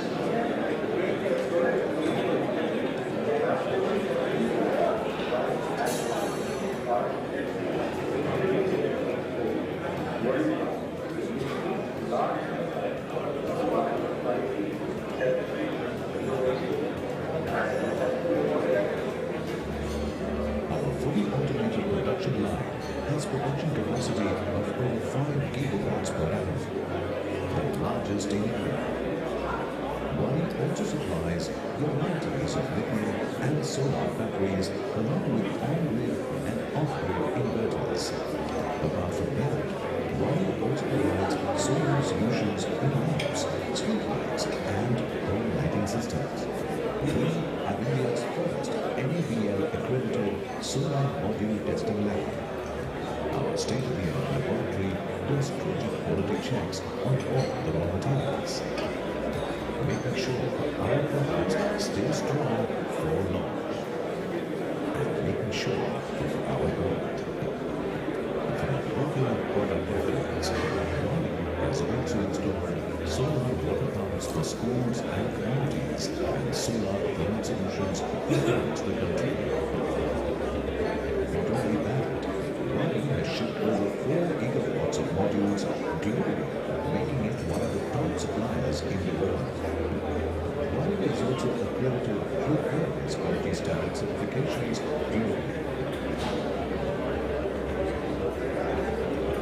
Quality material selection, state-of-the-art production technology, and stringent quality control programs has helped Wadi achieve numerous awards and recognitions nationally and internationally, a goal unachieved by many, and a growth with care.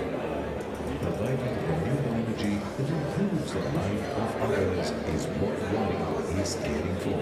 Energy that changes the way of living, bringing hopes and aspirations.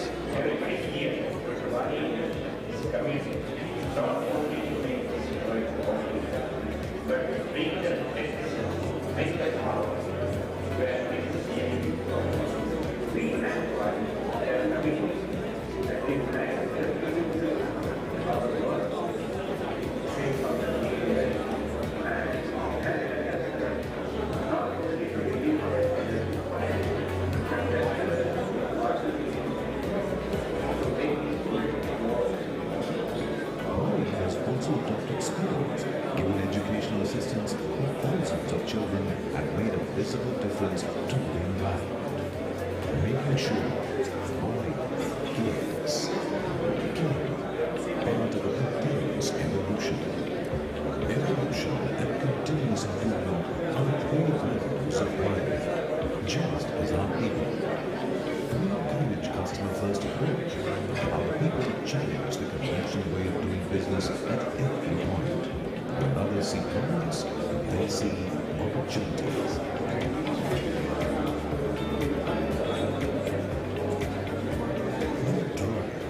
Change. Celebrate our performance and believe in a healthy and happy workplace. Our technicians, engineers, skilled workers are given best knowledge of the latest technology in the solar sector.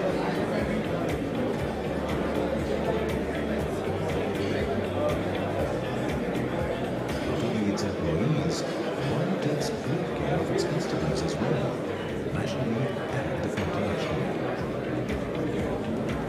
With over 375 sales and service centers spread across India, Wadi's smart assistants can reach the remotest location in no time.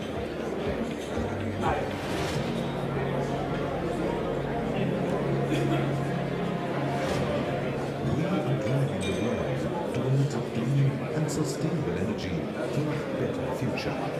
Reshaping the way energy is generated and used.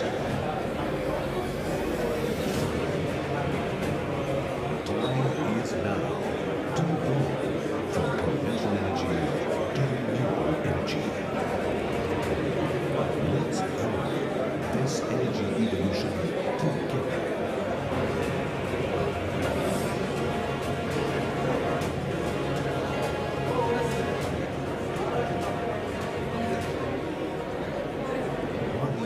Is limited, with the sun. अगर हम development environment friendly नहीं करते हैं तो विकास हमारे लिए भी संकट बन सकता है. Avada is a leading builder of renewable energy projects in India. We have built complex solar and wind power projects aggregating to over 1.1 gigawatt capacities. This is only the beginning. We need a scale to power the entire country using the solar. Our emphasis on systems and processes has enabled the organization for flawless execution by consistently decreasing its on-ground development cycle, thus completing projects several months before schedule. With our strong EPC execution capabilities and project portfolio, we had managed to build a competitive advantage through already locked-in land banks, long-term signed MOUs PPAs with state utilities. Avada, promise of a sustainable future.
Hello. May I request everyone to kindly settle down. Our chief guest for this session on green hydrogen, Mr. V.K. Saraswat, member Niti Aayog, is already here. May I request other panelists also to join him on the dais. Mr. Vineet Mittal, Mr. Parag Sharma. Yes, ma'am. Yeah, Mr. Mohit Bhargav, Dr. S.S. Ramakumar. Kindly join on us on the dais.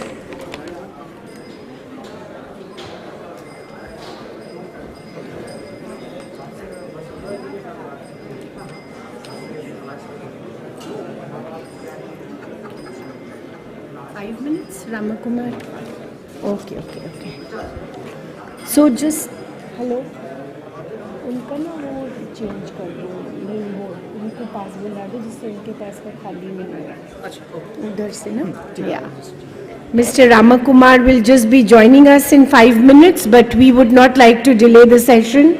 Kindly settle down, and may I request no side conversations, please. We are beginning the session now. Thank you. Very warm welcome to you, Saraswat sir. We always turn to you for guidance, and you've always given us very, very valuable advice to move forward. And today the session is on green hydrogen. I think it's the most coveted word today in the country and abroad. No less than the Honorable Prime Minister has great plans for green hydrogen for the country. And may I invite for a context setting Mr. Vineet Mittal to set the context, and then we go cracking with the session.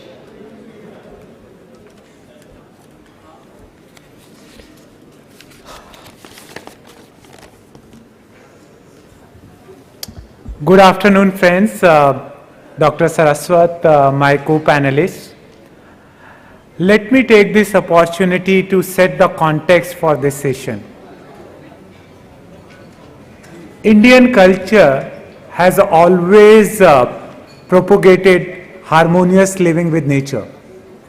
We have treated earth as Mother Earth. We treat rivers, we call Ganga Mata. And we consider what Prich equivalent to 10 suns. And the reason we or our culture always respected nature, because they realized early on that we won't survive without taking care of the nature. So they started considering them as a source of divinity. And in Hindu Dharma, it was said that out of 5 rin, one of the rin is Bhut rin, which is the sources which are giving us life but are not visible. So like river gives us the water but doesn't expect anything in return. Similarly, say for example, Tulsi tree gives us 18 hours of oxygen, 6 hours of ozone, doesn't expect anything else. Or for that matter, every plant, every tree, everything is giving us, and we should feel indebted towards that. And if we can't be kind to them, please don't be bad to them. So that was the whole cultural context. But while sitting in the first session, what I did is I Googled up and just randomly that what are the 10 most polluted cities in the world. So the database shows up. So let me read it for you. Bhiwandi, India. Ghaziabad, India. Hoten, China. Delhi, India. Jaunpur, India. Faisalabad, Pakistan. Noida, India. Bahawalpur, Pakistan. Peshawar, Pakistan. Bagpat, India. Hisar, India. Faridabad. The list goes on. If you look at the top 50 most polluted cities, almost 30 of them are in India. So the culture which used to respect and consider the nature as the source of divinity, how have we got so changed, or let me use extreme word, so corrupted that we stopped respecting the nature. And actually green hydrogen and green ammonia gives us that hope that what we have damaged, now finally we have a solution which can help us overcome these challenges.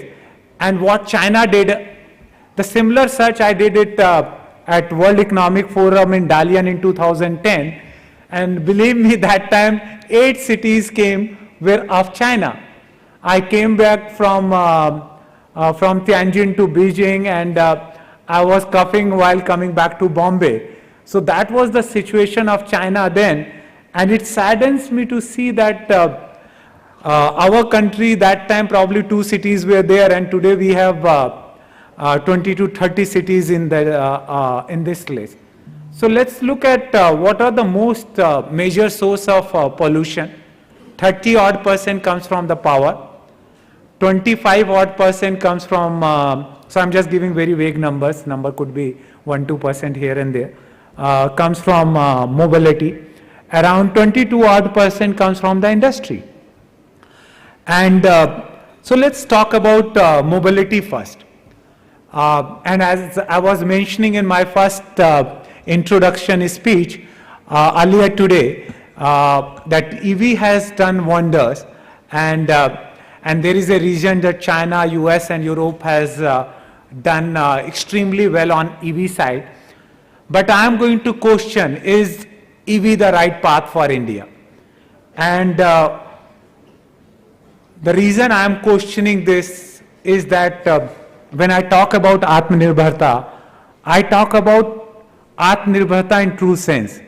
That what is the real source of EV is going to be batteries. And what is the real source of all the raw material for batteries?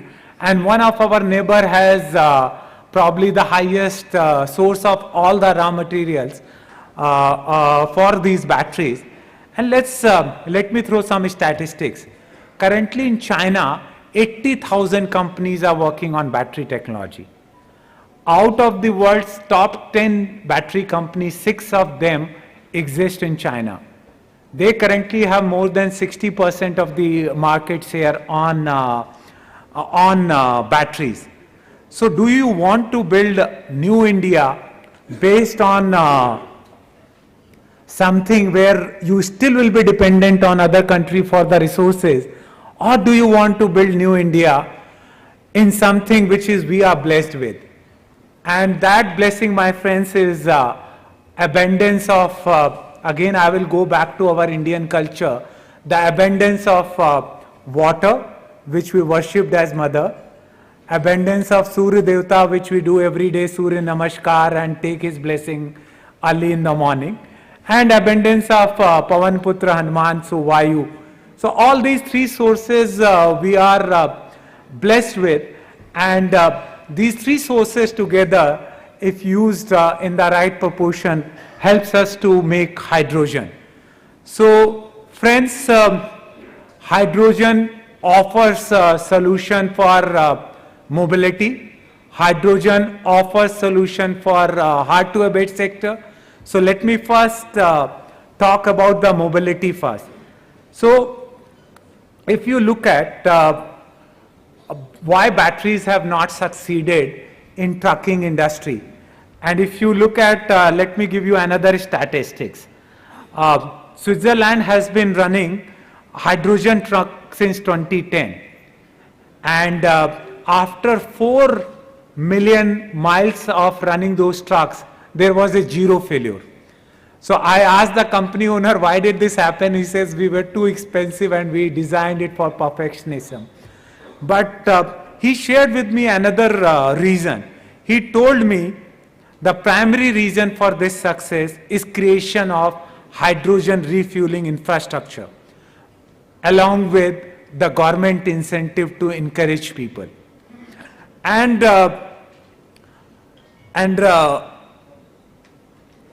what he shared with me is the concept of higher energy density. So if you look at, hydrogen offers a solution here. it can carry more energy. For example, a 40-ton trucks, the dead weight, if you are going to use batteries, it will be around 20 tons alone. So how many trucking companies are ever going to use batteries for running their trucks? And if you look at hydrogen trucks, it would be 10 tons. The operating cost of hydrogen truck is lower than that of EV. And if you look at from the car market perspective, which everyone thinks that EV is the only emission-free solution, and I beg to differ from them, and I'm going to challenge that not only hydrogen emission-free lifelong, unlike batteries which we will have to have a sustainable initiative eventually to destroy them and find some way after the end of life to destroy them in in an environmental friendly fashion. Hydrogen is not only emission free, but refueling time, if you take of any vehicle for 200 miles diesel vehicle, it takes 3.5 minutes to refuel it. It takes around 7 minutes if you are using hydrogen, and if you are going to use batteries, it's going to take 2.5 hours with the fastest one. And the reason I am sharing this statistics, that at certain point of time, if you start ordering these trucks in bulk, the cost difference between EV and hydrogen would disappear. There are legacy companies like Cummins, which used to claim that on the ICE technology they have legacy of 100 odd years. Now when you go and talk to them, what are you doing in hydrogen? They will say, we have figured out a way to do upgrade all their engines to the hydrogen. And with the change in the technology, we will be able to upgrade the current ICE engine into the hydrogen vehicle, and we have the solution. And hydrogen is the right solution for mid-market, and currently also they are not saying to you that it is true for the car market. But if you look at what Toyota has done, Toyota has already come with in the mobility solution, and its car are going for the longer distance, and it can fuel in 7 minutes. But what it needs eventually is the S2 refueling infrastructure. So if India wants to do it, the best way is to do it probably instead of privatizing BPCL, get all their 23,000 petrol pumps hydrogen enabled, give an incentive of 100% depreciation in first year itself for the mid-size industry, and support them like we did with FAME 1 and FAME 2 on the battery setup for the car companies to change into the hydrogen. Actually, if we truly want to make India AatmaNirbhar, like I said in the first half, we need to have import substitution of oil and gas. And the best way to demonstrate it to the world that India can be a leader in that is to use S2 for mobility. And ladies and gentlemen, if you want to do that, India has the talent. Now world has the technology. I have Professor Saraswat from Niti Aayog. I'll give him 3 suggestions. The first suggestion is learn from the experience of what Linux did in the IT world. What Linux did, Microsoft, SCO Unix, Black Unix, all of them used to charge huge amount of money for operating system. And Linux gave the open source platform for anyone to develop their own operating system. And now the entire operating system in China is modification of Linux source code. So make the source code for electrolyzer, make the stack technologies and electrode, anode and everything available in India on the open source. Let every Indian talent, whoever wants to build the product at the back of that technology, work. And in 5 to 10 years, we will have the cheapest technology. We are working, my company is setting up a huge hydrogen plant. Even today, I would be competitive than diesel at the reach to the petrol pump. And if the refueling station is within 100 kilometers, I will be far, far cheaper to fuel a car, truck or anything compared to the diesel. So, ladies and gentlemen, hydrogen can provide to India what other things can't provide. It gives us the opportunity to write our energy story in the right fashion and go for a total energy security. You won't be dependent on anyone. You won't be dependent on anyone to provide you technology. You won't be dependent on anyone to import product. Everything is available locally in India. We should be incentivizing electrolyzer companies through PLI, which government has already announced. And the first thing was that open source the electrolyzer technology. Second is give huge incentive to hydrogen sector. I want to bring a statistics. Jyoti is showing me that my time is up, but I am still going to take some more time and share this. I want to share a fact about the Kathni Karni Antar is that in India, Coal India supplies the coal, and we have NTPC on the panel, so Mohit can revalidate it later on. And we give coal at 1100 to 1500 rupees a ton in the coal linkage. Currently, we produce around 800 million ton coal, and if the same coal we are selling it in the e-auction, so my friend Raju is smiling here, it goes for 3500. And if the same calorific coal, if you have washeries and the ash content is equal and for the energy, then the same coal currently at 6,000 rupees.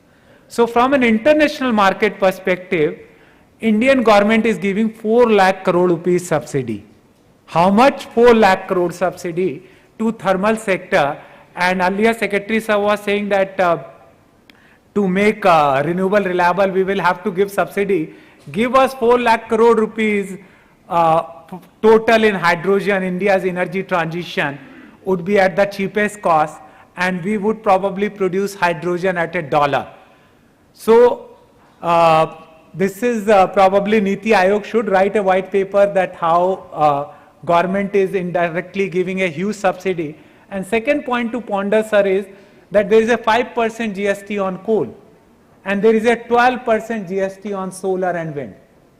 So basically, if you are looking at India, which doesn't have the most polluted cities, where kids don't die in the embryo because our environment is very polluted, then forget about anything. That itself wants merit to encourage green ammonia, green hydrogen. Green ammonia will help us to reduce our fertilizer subsidy, which has gone to 3 lakh crore this year.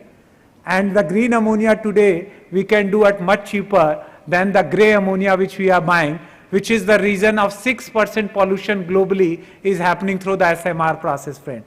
So the reason I'm sharing some of these data points, because sometimes truth gets lost in the translation, and if I can put that into the context of your day-to-day life, then you guys would become the brand ambassador and start writing about it on the LinkedIn, about it in the op-ed, about it in the newspaper, so that the world knows that one rich person who has made its success story out of EV cannot say that fuel cell is for idiots. I think hydrogen is for real, and hydrogen would be the right step. India demonstrated to the world in, we used to struggle for landline telephony. Anyone who has applied for the application, and today mobile is available at every counter, and India has the lowest cost for telecom using 4G, 5G, and we are becoming pioneer and maverick. Let's build a future India where India has the cheapest hydrogen source, and 50% of our car by 2035 is run by hydrogen, and entire trucking and bus industry runs on hydrogen. Thank you so much. Thank you, Vineet, for speaking so passionately and making a case for green hydrogen. Now, may we have very quick perspectives from Parag, Mohit, and Dr. Ramakumar, in that order, please. I think Vineet has already covered it so well, so nothing much to add here. But I will just give you a perspective of a renewable IPP like ours, who is trying to move towards setting up a greenfield green hydrogen plant. So look, the challenge that everyone is facing is that once we do a computation, let's say we want to set up a green hydrogen / ammonia plant, want to export it at a certain price. We go to the probable buyers. Buyers could be likes of JERA, they could be Trafigura, they could be Yara. We do multiple rounds of meetings with them. And the difference comes is that even though we are producing green ammonia at a cost which is much lower than the current cost of green ammonia, nobody wants to sign at that price because we all are asking for a long-term contract. Moment we start asking for a long-term contract, they start comparing the last 5 years, 10 years of LNG prices, and the number comes to almost 50% of the price that we are really ready to offer. So there's a huge gap between what the market price expectation is from the off-taker versus what we can really generate at. So that is issue number one. The second issue is that very few people, so one is that of course if you have a green hydrogen requirement and you are producing it at the same point, no issue. If you are in a country where there is a green hydrogen pipeline, great, then also there is no issue. Once we start talking about exporting green hydrogen, then the only way to export is to convert it into green ammonia. Unfortunately, green hydrogen per se can't be exported. The shipping cost would be very high in that case. Now, very few countries have, or very few areas have made themselves attuned to consume green ammonia. It may be JERA, who has converted one of his combined cycle power plant where he can fire 20% of the fuel as green ammonia. And they have big vision to replicate it to the other plants. They have a vision to improve this firing from 20% to 30%. So that obviously is one area where green ammonia can be used in a big quantum. The other areas could be, let's say, Trafigura. They have more than 30-40 ships. They already started converting 2 ships which can be run on green ammonia. So my whole point is that even the bunker fuel, not very few buyers are ready to procure green ammonia. They are in that transition where they can really do those technology changes which can help them procure green ammonia. So these are the two challenges which is really making it difficult to sell green hydrogen / green ammonia. So here comes the 2 or 3 or 3 or 4 suggestions which can really help India promote green hydrogen / green ammonia. So one is the manufacturing. Obviously, we really missed the bus on the solar side. We know what the situation today is. A polysilicon which really cost $7 to $13 is getting sold at $42 because of the lack of manufacturing. So same, and leave about, and this is happening at a global level. At the India level, we don't have any polysilicon plant. So that situation should not emerge on the green hydrogen side. So the PLI scheme on electrolyzer or whatever Indian government can do to promote manufacturing and backward integration, that goes without saying should immediately start. The second thing which Vineet already covered is GST. That doesn't make sense. GST rates, at least for whatever is going into manufacturing green hydrogen, should be brought down to 5%. As he rightly said, wind, solar, all are at 12%. Most of the things which are going into manufacturing green hydrogen are at 12 or 18%. That should be brought down. The third thing is the industry is asking for maybe too much on the banking side, but something can be done. We are not saying that banking should be provided on an annual basis for the purpose of producing green ammonia. It might be in a measured way, whatever best the states can do. I understand even at the central level, CA is trying to work out if there is a way in which banking can be provided. So that will really help running an electrolyzer more on the solar rather than we trying to balance it out by trying to make it run both as a solar and wind, where the tariff increases from 2.5 to 3.5 rupees. And the last thing, which is something which some states have already started doing, is that creating green hydrogen hubs. So we as a renewable generator maybe can set up solar plants in Rajasthan, wind plants in Karnataka, Maharashtra, supply green energy through interstate network to an area which is near the port, and that is the area where green hydrogen and ammonia plants will be set up. So rather than one company trying to do, it will be always good if state governments can create those so-called green hydrogen hubs where there will be economies of scale, it will be easier to get the seawater and do something together. So these are the 4 things which we have been trying to do a policy advocacy on through whichever forum we can do so. In summary, the industry is really waiting for this policy to be driven, at least in India, if not globally. It's being a long wait. We have been told that some of the industries, the hydrogen purchase obligation is about to come. The government policy is has reached to the cabinet level. So the whole industry is waiting for that policy, and that will really give a kickstart also to the Indian market. Thanks. Mohit. Good afternoon, Honorable Member, Niti Aayog, Dr. V.K. Saraswat, and other dignitaries on the dais, and distinguished ladies and gentlemen. So I will be giving my perspective from oil and gas sector because I belong to oil and gas sector. As my previous speaker was telling, everybody is waiting for the GHCO, the so-called buzz phrase these days, green hydrogen consumption obligation. Lot many numbers are floating, whether it is 1%, 2%, 3%. In fact, Niti Aayog, Honorable Member is sitting here. Niti Aayog is very aggressive in putting forward some higher numbers for this GHCO.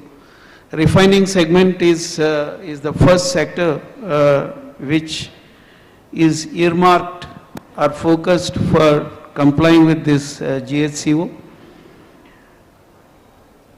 I think in this house, it is needless to say that Indian refining sector is the largest producer and largest consumer of hydrogen today. And 100% of hydrogen today that is produced at refineries is grey hydrogen from steam methane reforming. Huge hydrogen generation units are there, especially in our transition from BS4 to BS6 quality of fuel production.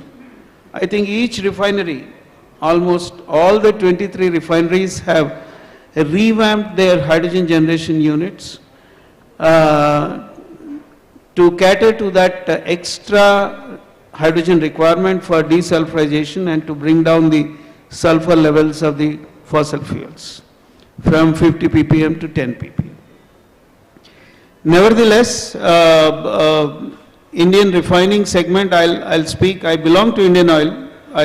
We own and operate 11 refineries, but I'll speak for the entire Indian refining sector. So we are fully geared up to whichever number that comes as an obligation for us to convert our certain percentage of the grey hydrogen into green hydrogen. And understandably, coming from an R&D ecosystem, I can say that today the most commercially adoptable pathway for green hydrogen is electrolysis pathway. using renewable electricity, splitting the water electrolytically. I mean, saying that itself is not sufficient, because that itself is a loaded statement, because within electrolysis again there is a huge debate scientifically which type of electrolysis that one need to adopt. Basic categories are alkaline and PEM electrolysis, each one having its own merits and demerits, both in terms of purity of the end product. I mean, Mr. Vivek, he was talking about using hydrogen for fuel cell mobility. So if hydrogen is to be used for fuel cell mobility, you require finite purity of hydrogen. And producing finite purity of hydrogen through alkaline electrolyzer is a suspect. At best, you can produce 95.5% hydrogen, purity of hydrogen, and you require additional purification step if you want to make it fuel cell grade hydrogen. And there are oft repeated merits and demerits of alkaline electrolysis pathways and PEM electrolysis pathways. But for want of a more mature technological pathway, today everyone is more or less zeroing in on alkaline electrolysis pathway. Having said that, there is a new kid on the block, that is anion exchange membrane electrolysis pathway. Even though we all know in the scientific community the third and the not so much discussed electrolytic pathway is the best one. Finally, when it comes to its full development, that is going to precede or take precedence over the other pathways. But even if we want to really adopt this electrolytic pathway, apart from the relative merits and demerits of the existing electrolytic pathways, one basic necessity is water. And water, there are precise calculations that exist. For producing 1 kg of hydrogen through electrolytic pathway, whichever pathway that you take, it requires 20 kg of deionized water. Mark the word deionized. So it's not raw water, it is deionized water. So raw water is 4 times more that quantity, at least, depending on the hardness of a given region. Hardness of these. So these are some of the ponderables. There are theoretical solutions available. Set up a desalination plant on the coastal side, ship the deionized water from the coast to the landlocked refineries like Indian refineries. Most of the Indian refineries, barring very few refineries, are landlocked. They are not coastal refineries. Paradeep, Bombay, and maybe Haldia. These are the only coastal refineries. So these, with this, what is the final cost of green hydrogen per kg today? Today, with the available, of course, thanks to the Ministry of Power has already made a very welcome announcement that they have already waived the ISTS charges. As long as the delta between the site of generation to site of application, the renewable power cost, if the delta is minimized, then the cost of green hydrogen is not going to be amenable, and it would be a tall order of that national target of $1 a kg in 1 decade for 1 kg of hydrogen. To achieve that target, we need to have a lot of policy enablements, and Government of India is on the right track to give those kind of enablements. They have already given a banking permission for 30 days against 1 hour banking permission in the Europe. Europe's green hydrogen plan envisages only 1 hour banking permission of renewable power to be used for green hydrogen production. By that yardstick, I think Indian policy makers, Indian policy making bodies are more forward looking. Though banking charges, there is some debate, some comments I'm just hearing from my previous speakers. But nevertheless, we are way ahead of that. As far as Indian Oil is concerned, Indian Oil announced that our Mathura refinery and partially our Panipat refinery, we are just going to convert 10% of our total grey hydrogen into green hydrogen. 7 KTA of green hydrogen by 2024 we are going to produce at these two refineries, which will constitute 10% of our total hydrogen consumption by our 11 refineries. And all PSU oil refiners, they have their plans in place. Besides that, we also recognize unless the electrolyzer manufacturing is indigenized, based on the imported electrolyzer technology, I think this whole concept of producing green hydrogen can never become economically viable. So recognizing that fact, Indian Oil has recently announced a joint venture formation with a EPCM company, a very reputed EPCM company like L&T, and a renewable power company called Renew Power. And this joint venture, let me share with you, it is already there in the public domain.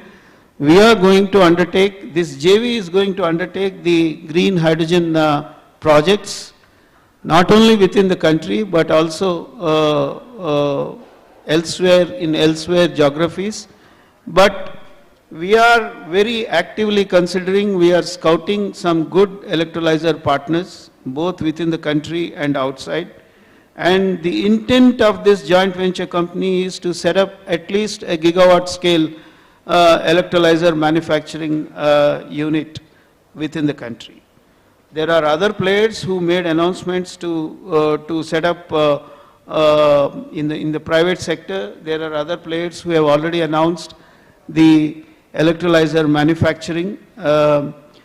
So I think with these enablements and with these developments, we feel that the green hydrogen, if the delta between the Renew Power at the site of generation to site of application is minimized to the lowest possible entity, then if not 111, I think by 2030 we can attain a $2 per kg of green hydrogen production by whichever pathway, by the electrolysis pathway right now. But personally speaking, again coming from R&D ecosystem, for a country like India, we also need to, we should not be disregarding other pathways of green hydrogen production. And our bet is on biomass gasification to green hydrogen. We are very, very dedicatedly working on developing this pathway, especially for decentralized green hydrogen production. We are fully aware of the implications of interstate transportation. I am not still talking about exporting hydrogen from outside the country, but even within the country, if mobility is to be taken on board into hydrogen economy through fuel cells, if hydrogen-based fuel cell mobility has to become a reality, then the green hydrogen distribution and green hydrogen production should be decentralized. And further decentralization, I think biomass pathways holds some great felicity. So we are working very seriously on that with the Indian Institute of Science, Bangalore. Yesterday, most of you might have read in Hindu that Indian Institute of Science, Bangalore announced that the proof of concept and some intermittent level of scale-up of oxy-steam biomass gasification pathways for green hydrogen production they have already achieved. And in our Faridabad, in Delhi NCR region at our R&D center, we are going to further scale up this pathway to 10 kg per hour, and by the end of this year we are going to produce that. But having said that, we are not really disregarding the electrolytic pathway. We are also setting up demo units to produce green hydrogen from all the three electrolytic pathways, alkaline, PEM and the SOEC.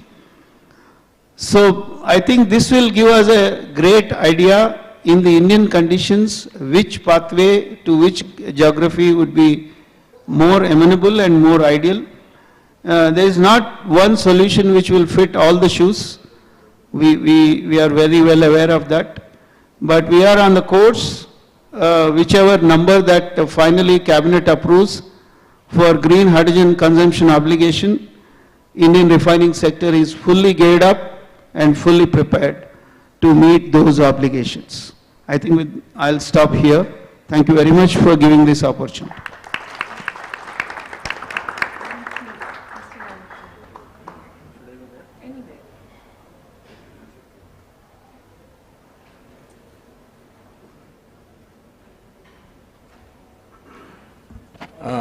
Good afternoon and thanks to CII for having me here. So at the outset, I'd like to thank Saraswat sir for, and with due respect to what Dr. Ramkumar said, for actually setting in place clarity that India is moving ahead with hydrogen on a green hydrogen mission mode. So I respect the work being done by Indian Oil on the hydrogen side, and probably NTPC at our end, Indian Oil and maybe a few other companies are the only ones who are actually putting money where the mouth is on the hydrogen business. So we started projects, pilots in Leh, we started pilot in Gujarat, we have started pilot in Andhra Pradesh.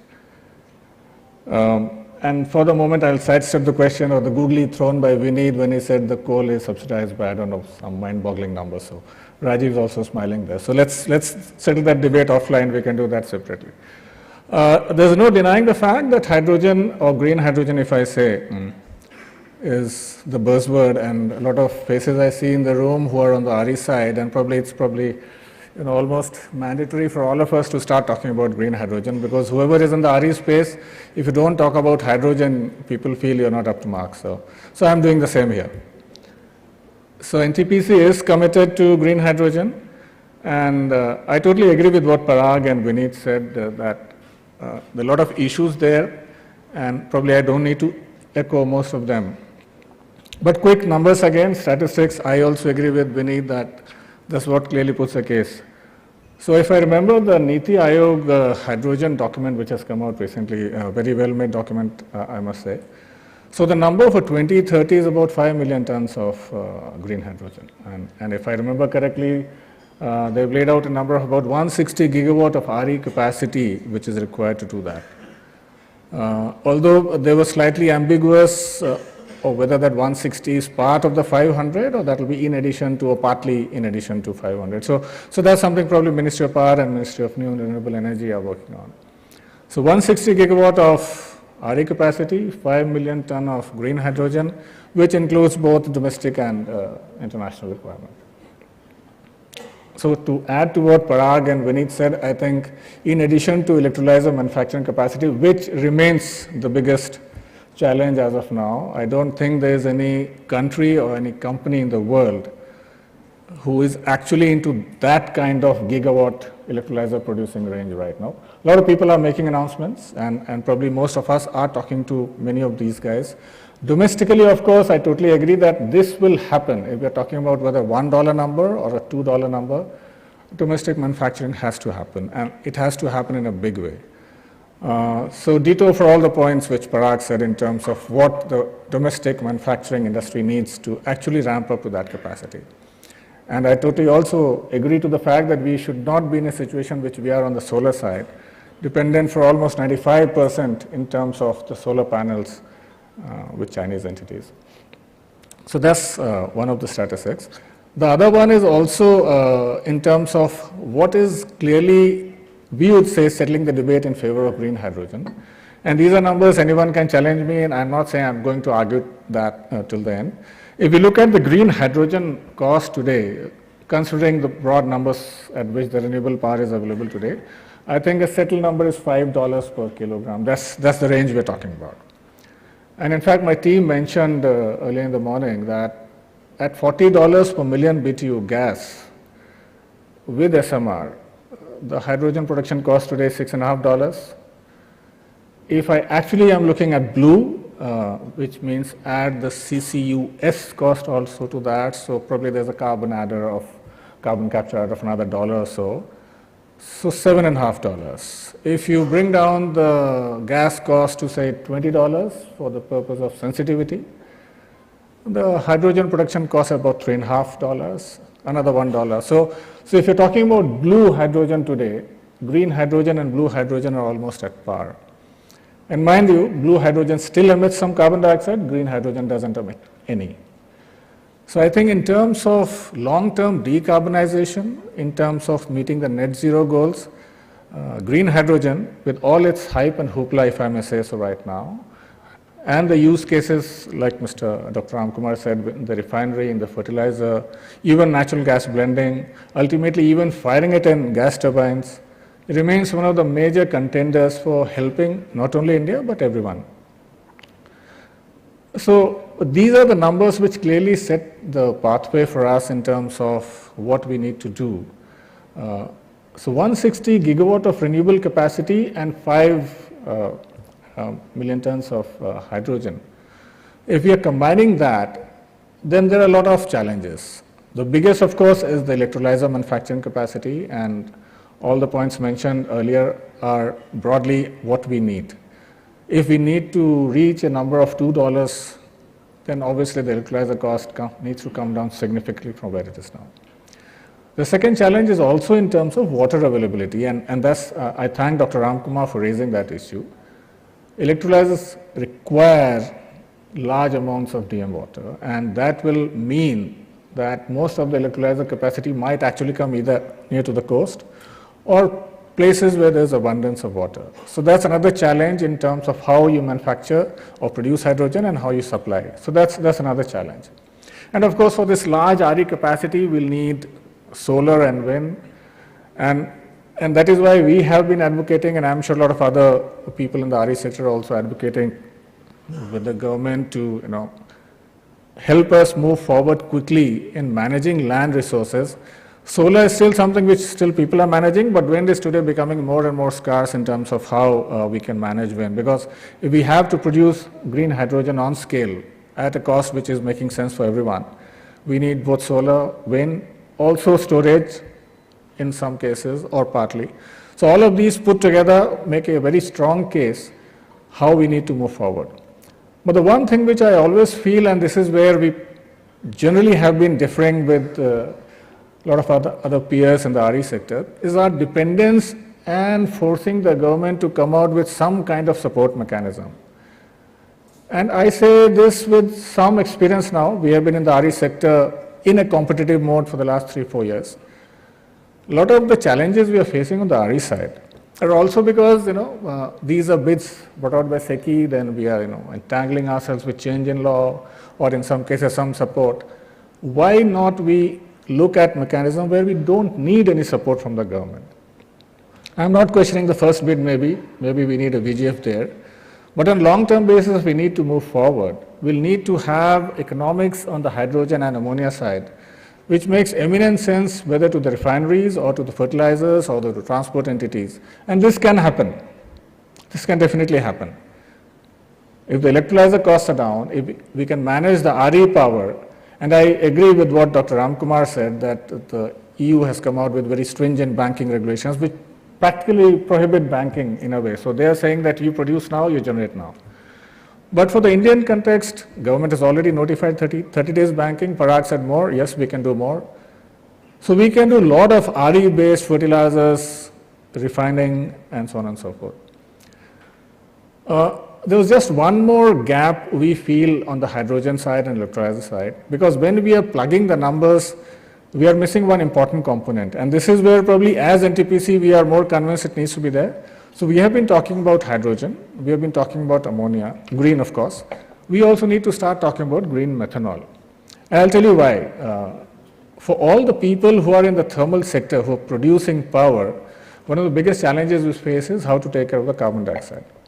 So green methanol is an opportunity which actually enables us to use green hydrogen, capture carbon dioxide, use both of them and produce green methanol. And again, in terms of cost, there's a challenge today, but we are sure that the way we can bring down the hydrogen numbers, the carbon capture costs are more or less established. There are technologies available worldwide.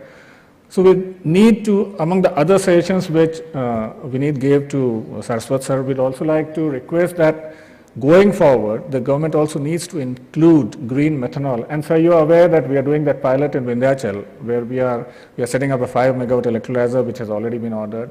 We are going to capture the carbon dioxide and produce green methanol. The intent is that this is something which can be done on scale. This also helps in one of the other objectives which the Honorable Prime Minister had set out in the Glasgow Panchamrit number, reducing 1 billion ton of CO2 emissions. That can be done in the next 4-5 years. If we can actually bring that green methanol thing to scale, that can actually help reduce the CO2 emissions. So I'll request that along with ammonia and hydrogen, we also need to focus on green methanol as an important pillar in this road journey of energy transition. So thank you, thanks a lot, and Vineet, the offer on discussing coal is still there. So thank you. Thank you, industry speakers, and it's great to see both private and public sector gearing up for green hydrogen and green methanol. May I now invite our chief guest, Dr. V.K. Saraswat. Sir, you are a member of Niti Aayog. Everyone knows you and looks forward to your wise counsel.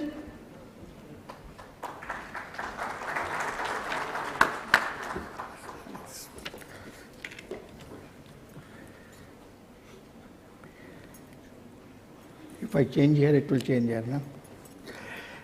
Okay, very good afternoon, and I would like to say my greetings to my fellow panelists and all the esteemed participants to this very important discussion on, I thought we were talking about indigenization and scaling up of electrolyzer manufacturing. That's the title I saw of the discussion, but I find that we have covered a much larger canvas, which is related to the green hydrogen, hydrogen as a fuel for energy and so on. A few starting comments I would like to make based upon whatever has been discussed so far. After all, what we are looking at? We are looking at two important aspects as far as the entire hydrogen economy is concerned. We are looking at, number one, AatmaNirbharta in energy, which is what Mr. Mittal talked about. Number two, he also talked about clean energy. He also said that we should not pollute while producing energy. If you work within the framework of these two parameters, you will find that the choices are limited. For example, if you are looking at clean energy, what are you looking at clean energy? Our Prime Minister, Honorable Prime Minister has already made a statement in COP26 that we are going to be net carbon neutral by 2070. And we have also given an intermediate goal that by about 2040 will be about 70% or so. Now that means any pathway which we follow for energy production has to be in line with this particular target which has been set in. Now whether the green hydrogen immediately can meet this kind of a target is the question which needs to be debated. And I think Mr. Bhargav, Dr. Ram Kumar, and I think others also have given some views on that subject. Second part is clean part, another one is AatmaNirbharta. I think Mr. Mittal mentioned about e-mobility, and AatmaNirbharta is not there in the e-mobility because we are dependent on import. Atmanirbharta is not there even in solar energy production because we are dependent on import. Atmanirbharta is not going to be there in the fuel cell and electrolyzers because we are dependent 99% on import today. Even if you set up gigawatt plants, which Dr. Ramkumar says they want to work with somebody, Mr. Mittal says they want to work with somebody, some two corporate houses also have announced that they are going to set up gigawatt factories for electrolyzers and battery cells and solar cells. Nobody is looking at what is the kind of material requirement is there and do these materials exist in our country. So if you look at the complete supply chain, even if you have the gigawatt factories for any one of them, how much is your dependence? If it is lithium ion battery, 99% of lithium will have to come from outside. If it is solar PV cells, I think Mr. Mittal mentioned about the polysilicon. You know, we don't have any of the facilities. And when I present to you what is required for making electrolyzers, you will find that the materials for electrolyzers are also not available in the country. So Atmanirbharta goes out of the window the moment you have some of these parameters. The point is how much is the dependence, whether today's 100% dependence on crude oil coming from outside or 60%, 70% coming from outside, 30% we produce ourselves. These ratios will have to be worked out based on the numbers. So I am now going to give you a glimpse of what is the intent, what is going to be the real scenario if we are going to work towards a green hydrogen pathway, which pathway we should follow. I think the important aspect which I have been talking for the last maybe at least 2 years now, that our journey to, nobody disputes that we have to reach green hydrogen. I think the fuel for the future is green hydrogen, no doubt about it. Because if you want to really reduce your carbon dioxide emissions from today's 40 gigatons per year to less than 20 gigatons per year, which is related to 1.5 degrees Celsius temperature rise vis-a-vis the pre-industrial era, then you need to control your CO2 emissions. So the pathway has to be dictated based upon what you need. And the journey is towards how much you will be able to reach in what passage of time. There are predictions made. I mean, many people have said by 2025 India can have hydrogen, green hydrogen coming at $2 per unit per kg. Many people have said. Now we have said that by 2030 we will be 111. But the fact remains, all of us know that unless the grid is 90% decarbonized, the hydrogen produced through electrolysis is not green hydrogen. And what is required for making the grid 90% decarbonized is the work on which we have to really pay our attention to. So some of these factors people overlook and make such very, I would say, optimistic statements that we will meet these kind of requirements. I am now going to give you some data with respect to various things. It's changing.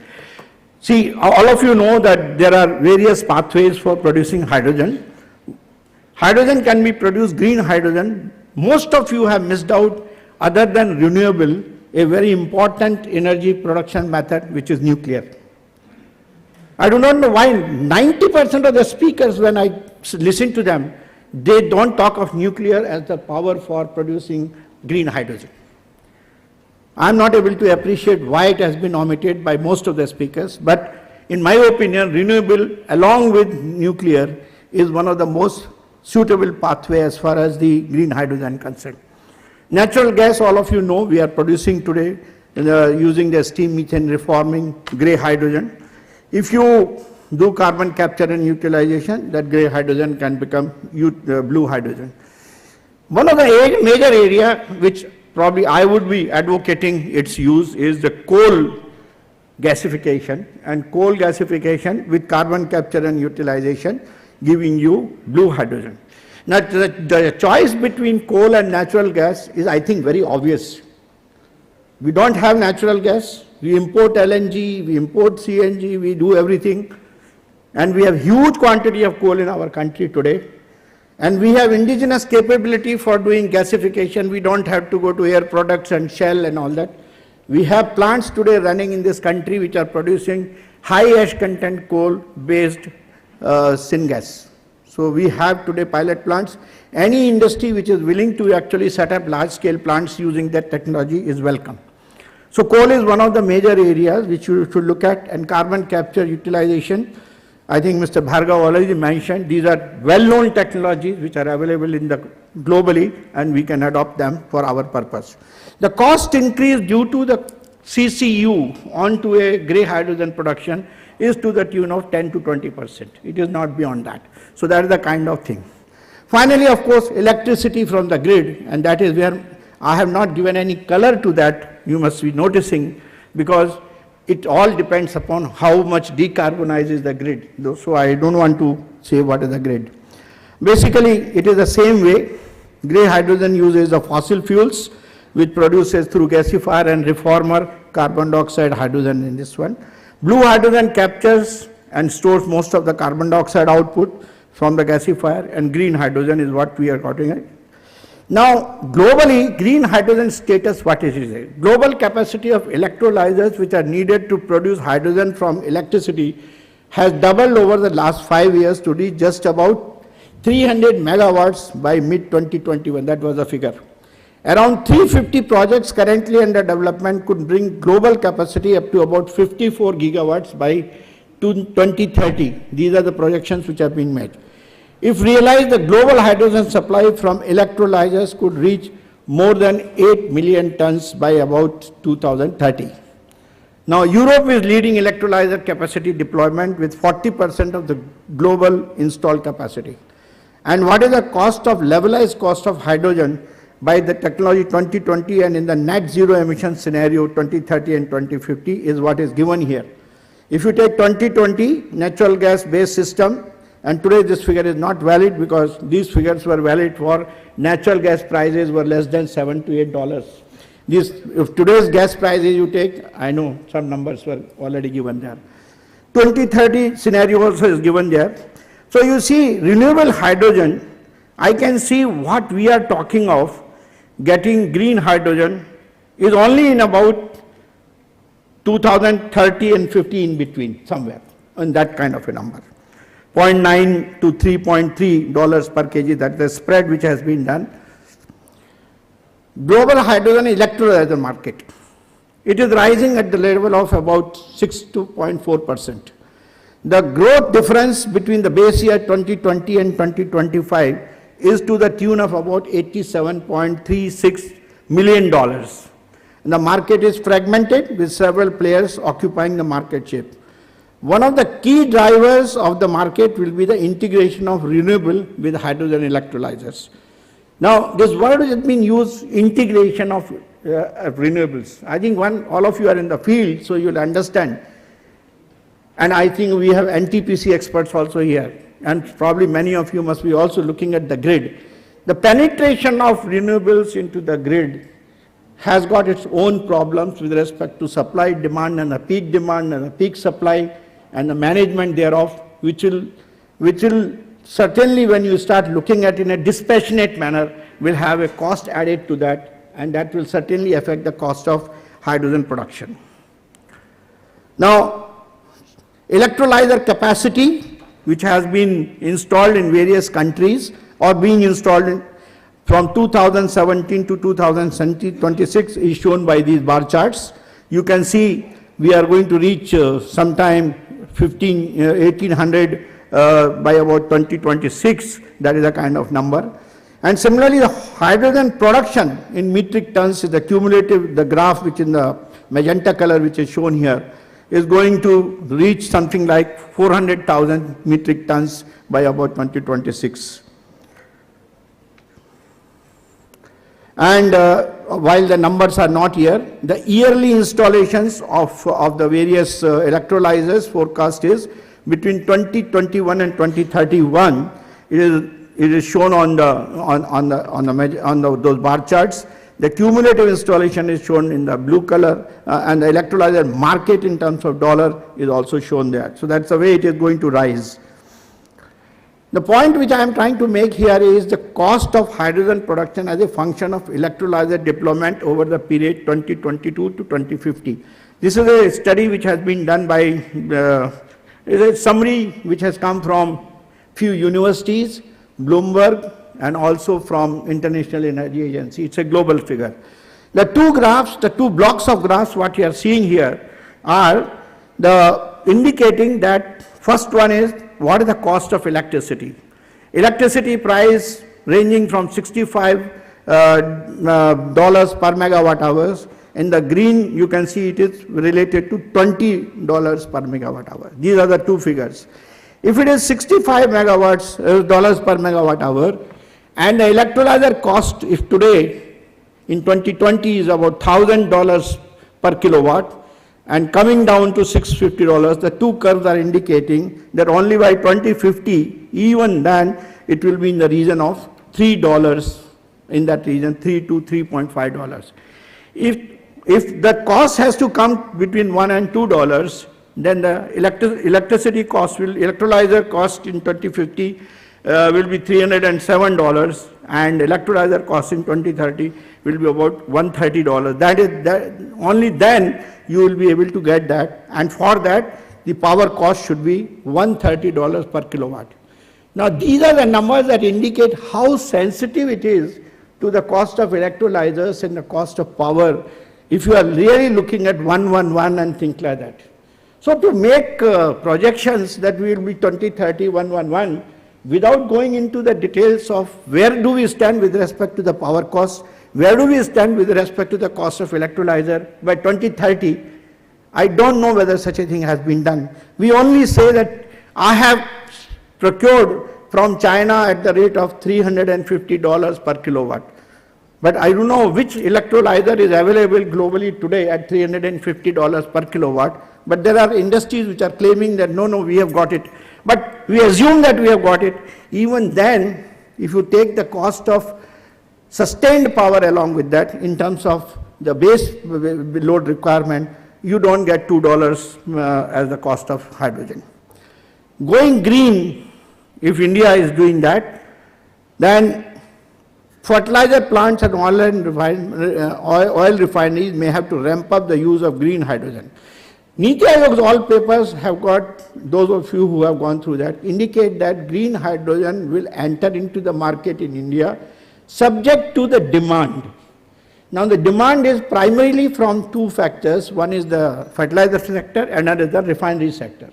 If these two sectors increase their utilization of green hydrogen, then there is a possibility. I had dialogue with many of them, and they find that the present cost of green hydrogen, present means I am talking of next 5 years also, present cost of green hydrogen does not permit them to change over even 10% penetration as far as green hydrogen in their industrial production is concerned.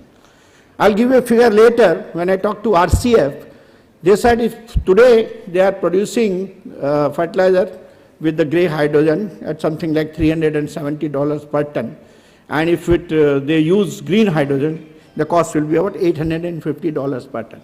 Now this is a kind of increase which is not competitive as far as these systems are concerned. So India is going to become a global leader for electrolyzer manufacturing and green hydrogen plant. That is the kind of a thing. Annual hydrogen consumption in refineries also today, and by the time the demand should go up to 6.8 and 4.6. If the demand goes up, then there will be a good space for green hydrogen. It is a sunrise sector for India. The thing that is going to help India with a quantum leap in terms of climate is in the field of green hydrogen. That is what Prime Minister Modi ji has said. Now, this is a TERI report, which I generally take it with a pinch of salt, but I am still quoting from there. It is estimated by 2030, the hydrogen cost will be down by 50%. This is TERI report, not my data. Hydrogen demand is expected to see a 5-fold jump to 28 million tons by 2050, where 80% of the demand is expected to be green. This is quote from TERI report. Of course, we have today number of agencies which are working on green hydrogen. Reliance Industries are announced to set up a plant of about 600 billion to produce green hydrogen. GAIL has announced 10 megawatt electrolyzer plant. NTPC has planned about 4.75 gigawatt electrolyzers. IOCL, Ms. Dr. Ramkumar already mentioned. L&T exploring the possibility at Hazira complex. OMIUM International is setting up India's first green hydrogen electrolyzer gigafactory. These are the upcoming programs. Indian scenario. Now let's talk of electrolyzers. The most efficient electrolyzer is solid oxide electrolyzer. All of you know it. So I am giving the figures. Where do we stand with respect to that? We are at the stage of TRL 8, means we just can enter into commercialization. Presently, H2 is the building, there is a company in Pune. I think Siddharth Maurya is here. No, he is the one who is running this, building 2 electrolyzers with 20 kilowatt and 100 kilowatt capacity. H2 is setting up a cell and stack manufacturing facility with an annual capacity of about 200 megawatts per annum. Supply chain for electrolytes, interconnect plates and other components of the system is being developed currently in India, which will ensure a 100% made in India product. That is what, this is a statement by him. As on today, everything he gets from Germany, he assembles and he supplies. That is the present status. If the cost is taken now, how the cost of green hydrogen and what are the components that make in the green hydrogen, if you take the cost of power, setting up power, capex plus OM is 179 rupees per kg. Electrolyzer capex and OM is 147. Pressure vessel and capex for storage 34, and compressor and capex plus OM plus electricity is about 68. That takes to about 450 rupees per kg. That is the kind of total cost which is coming in today's terms. So India will require an estimated $15 billion in public and private funding to set up 15 gigawatts of green hydrogen electrolyzers capacities by 2030. This is based upon numbers which have been given here. This electrolyzer capacity is expected to produce 3 million metric tons of green hydrogen and would need 30 gigawatts of renewable energy. With 10% green hydrogen obligation, petrol and diesel prices are likely to increase by 1 to 1.2 rupees per liter. This is what, because it has been projected that both refineries and the fertilizers, perforce with the government incentives, should enter into 10% penetration of green hydrogen. What is the impact of that on petrol? This is a figure I have taken from IOCL, is about 1.1 to 1.2. Am I okay, Ramkumarji? RCF, I already gave you this figure, $375 and $870. SOEC production, I was talking about materials, requires nickel. India doesn't have nickel resources in our mining thing. You see, we don't produce nickel. 150 to 200 tons per gigawatt. Zirconium, 40 tons per gigawatt. Lanthanum, which is a rare earth, 20 tons per gigawatt. And yttrium, another rare earth, which is about 5 tons per gigawatt. So if you are looking tomorrow, you have to, like lithium we are looking at to import, we have to import this. The catalyst in the PAM electrolyzers require about 300 kg of platinum and 700 kg of iridium per gigawatt. While alkaline electrolyzers do not require precious materials, but current designs use about 800 to 1000 tons per megawatt of nickel, and nickel we don't have any resources in the country. Water demand, I think some people, some of my fellow panelists have talked about it. Electrolysis requires 9 kg of water for 1 kg of hydrogen. Natural gas 13 to 18 and coal gasification about 40 to 85. Reverse osmosis for desalinations requires about 3 to 4 kilowatt hour per meter cube of water, costing about $0.7 to $2.5 per meter cube. Now these are the figures. So all those who are looking at 111, kindly factor these figures and then say, are you really, okay when you say that by 2030 I'll be 111. Impact on the total cost of water electrolysis post desalination increases total hydrogen production cost by about $0.01 to $0.02 per kg. We have done this sum, so we are indicating. How much capacity will India need to produce and export green hydrogen? one of the major push India is giving is that India will be an export house for hydrogen.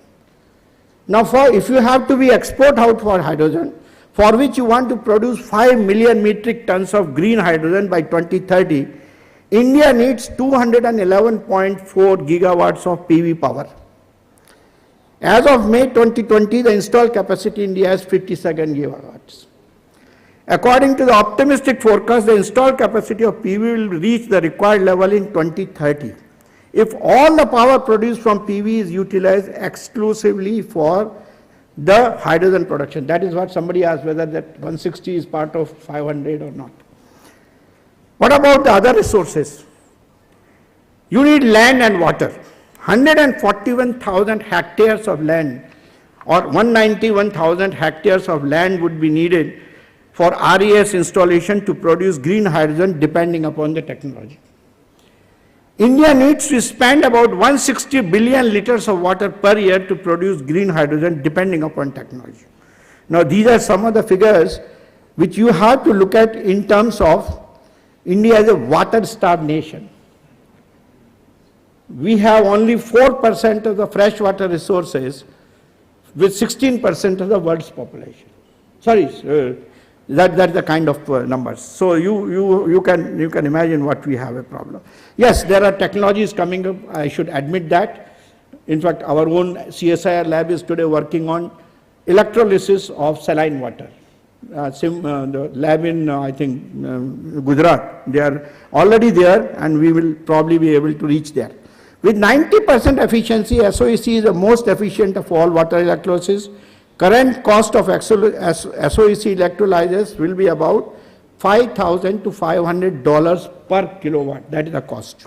H2E expects the prices to go down by 35% on local manufacturing. Cost at a large volume will be in the region of $1,200 per kilowatt. At a scale of 500 megawatts electrolyzer production capacity, the cost of electrolyzers will go below $800 per kilowatt.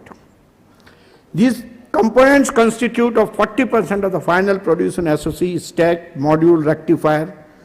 So PLI scheme should be, and I agree with some of the fellow panelists to say it's not only the cell, I think we have to give the PLI for the components and subsystems. And as some of the key components have less than 3 or in some cases only 1 supplier in the world, and that is where we become, I won't go into the details of the new technology which is coming, but there are some new hydrogen electrolyzers are coming which are going to be more efficient. I think Dr. Ramkumar did mention something, we'll skip this. So the ideal solution is, with most parts of India receiving about 4 to 7 per kilowatt hour of solar energy per square meter per day, the green hydrogen play looks like an ideal solution to help India meet its energy needs, but the following needs to happen to bring down the cost to $1 per kg. What are the steps to be done? 80% reduction in the cost of electrolyzer, from $650 to $1,000 per kilowatt, 80% down. Electricity cost must come down to 2 cents per kilowatt hour. The electrolyzer plant life must increase to 20 years. Electrolyzer efficiency must increase to 76% and weighted average cost of capital at 6%. Electrolyzer plant load factor must go up to 4,200 hours per year. If we are able to get within this framework, then the one thing what we have talked of is feasible. But are all these factors which I have mentioned here, are they within the realm of these 10 years or 8 years what we are talking of? So time scale is most important. I am not saying that green hydrogen will not be there. It will be there. The time scale being important, our journey to reach net carbon emission is important. So what is important is that we should focus on our journey to green hydrogen through the blue hydrogen. And blue hydrogen is well within our reach today, whether it is SMR based system or coal based system, integrated with carbon capture and utilization, and you have the blue hydrogen coming at least 3 to 4 in that 3 rupees to 4 rupees in that region per kg you will be able to supply today, as against 5 to 7 rupees per kg, which is the green hydrogen cost. So you should work in that direction and then go into gigawatt hour systems and things like that for setting up electrolyzers, cost this, that and all that, bring down all the technologies to reduce, so then you go over. Last word I want to mention, which Mr. Mittal mentioned about the e-mobility and the methanol. I think Mr. Bhargav mentioned very clearly green methanol like green ammonia. These are the two carriers for hydrogen. If you take green methanol today, or methanol for that matter, and if you can reform it on board on a vehicle to produce hydrogen, and then that hydrogen and by the way, if you do reforming using the present technology, the quality of hydrogen is 99.5%, as against the other methods what Dr. Ramkumar is telling. So directly you can use it on a fuel cell and drive your electric drive. This is the most low-hanging fruit which is available today for commercial vehicles. I am not debating that. There is no possibility of batteries going into that, but methanol with reformer and fuel cell is a very possible solution for commercial vehicles to drive this scenario. And methanol can be produced, as just now Bhargav Sir was telling, carbon dioxide per hydrogen. So you can have net carbon reduction, you can use hydrogen from whichever source, blue hydrogen, and you can have mobility of the large scale, and that will be the answer. So with these few words, I thought we have covered almost everything. Green hydrogen is the future. We need to work towards that. Electrolyzers costs have to come down. Grid has to be decarbonized. Water has to be saline water, and efficiency of the electrolyzers has to improve for us to reach that 111 goal. I hope all of us work together, and the policies which the government of India will put in place, which are likely to happen in terms of PLI, in terms of taxation, in terms of viability gap funding, in terms of other measures which are needed, I think are going to be crucial if we want to get the green hydrogen going. Thank you very much. Thank you very much, Dr. Saraswat. I think it was such an excellent address and such useful numbers. I saw many of the participants taking photographs. So, Jyoti, we must circulate the presentation to all participants. It will be really useful. In the interest of time, we would need to close this session as our chief guest for the next session is already here. You should not deprive the people from asking questions. Oh yes, oh yes. Okay, excellent, excellent. Can we? Okay, let's do 3 questions. We will eat less food, no problem. Okay. Yeah, less we eat, better it is. Yeah, over here, please. Can you send quickly the mic? You can run with the mic. Name the panelist and you are raised the question. Yeah, please identify yourself and then ask the question.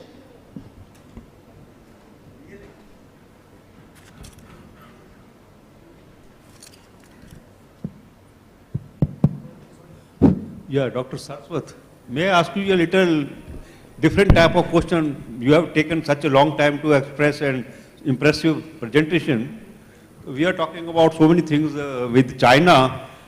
I think I have the impression of China, instead of talking about all these things, they are having their own sun and moon, and we are just chasing all these things. So can you give some impression how China is having these type of things? See, we are talking of a China which has completely changed its track in the last 25 to 30 years. Chinese track from 1987, when the change of leadership took place, has gone into making China as the world's largest manufacturing hub.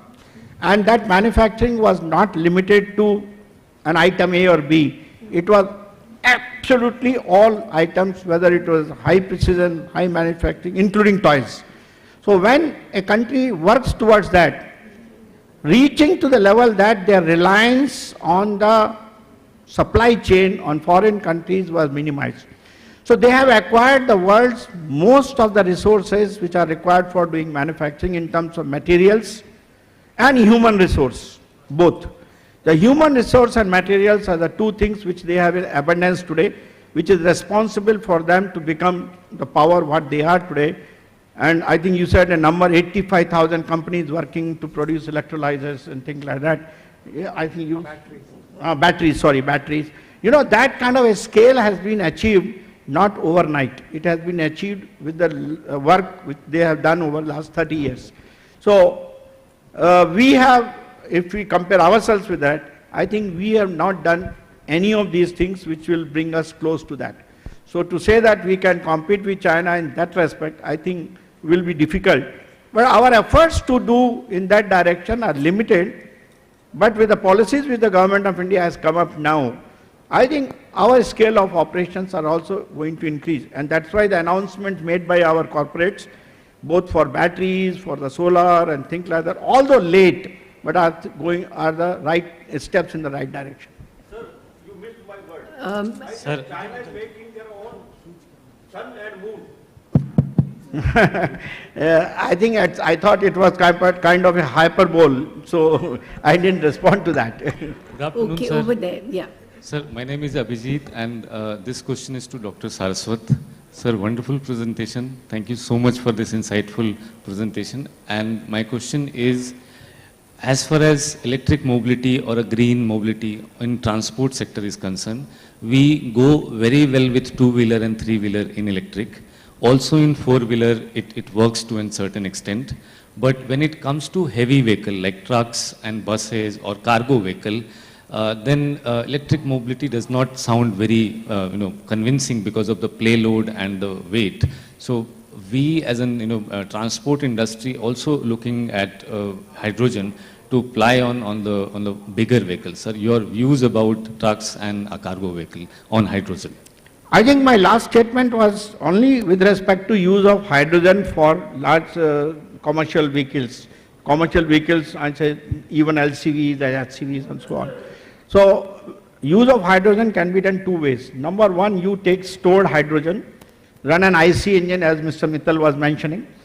That is one process. IC engine which works on hydrogen. But IC engine working on hydrogen has got two problems. Storage of hydrogen, because liquid hydrogen storage is a very difficult task, so you pressurize hydrogen storage. Second one is the efficiency of IC engine is much less compared to the fuel cell based system. So preferred option would be what I had mentioned, that you take a hydrogen carrier, whether you take ammonia or you take methanol, you do the reforming of the same on board, get hydrogen, clean hydrogen, and if it is methanol, you will also get carbon dioxide which can be absorbed in an amine solution, and so that you don't discharge any carbon dioxide in the atmosphere. That hydrogen you use for running the fuel cell, and that will drive your electric motor. This is the configuration which is a low-hanging fruit. Now you must be wondering, where is this reformer? Today Thermax has already made a reformer which is about 5 kilowatt size. IIT BHU, we have already worked with them. 1 kilowatt capacity reformer is working, and I have just got Department of Science and Technology to sanction a project for them. To next 1.5 years, we will get a 10 kilowatt reformer also. Although the reformers are available globally also, Sweden is one country which is manufacturing reformers, but their costs are prohibitive at the moment. So indigenous content I want to have as much as possible. So heavy vehicles, hydrogen usage is recommended immediately, as early as possible you can do. Last one, please. Myself, Dr. Jagdish Kumar from Shri Ram Institute for Industrial Research.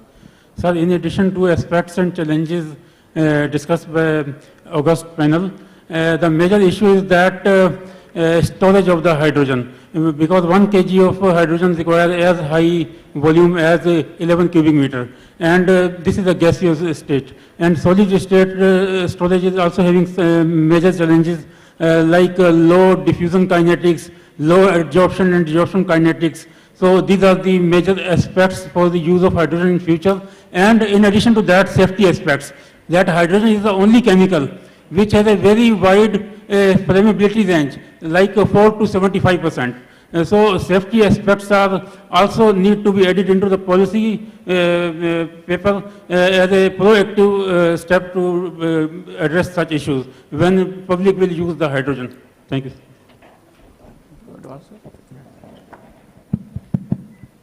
Yeah, I couldn't agree more with you. Hydrogen storage is still a subject need to be very seriously researched.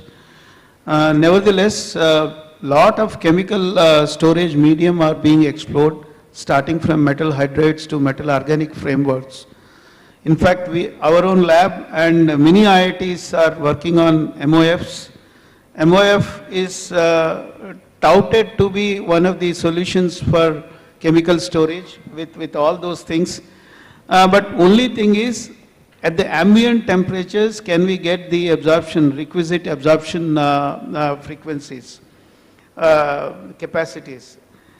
But there's a lot of advancement in the polymer science and polymer composite technologies. So right now, type 3 and type 4 cylinders are being manufactured with the reinforcement of polymer composites, which can withstand 750 bar of compression pressures. The only thing is, again, they are all imported and very costly.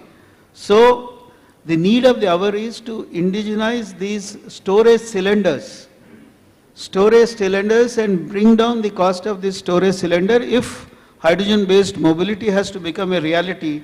And to just apprise you, we are working very closely with one of the IITs, IIT Kharagpur, and our claim and our target is to bring down the composite hydrogen storage cylinders from the existing cost levels by at least 40%.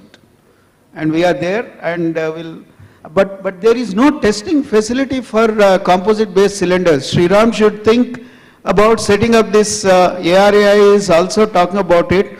Today, to qualify a composite cylinder for hydrogen storage, we need to send the sample all the way abroad. There are only a handful of labs. So I've been watching for this. I've been asking all the leading laboratories to set up these testing facilities and certification facilities. So Sriram should think about this. Yeah. Thank you very much, and thank you, panelists. We need to close. Yeah.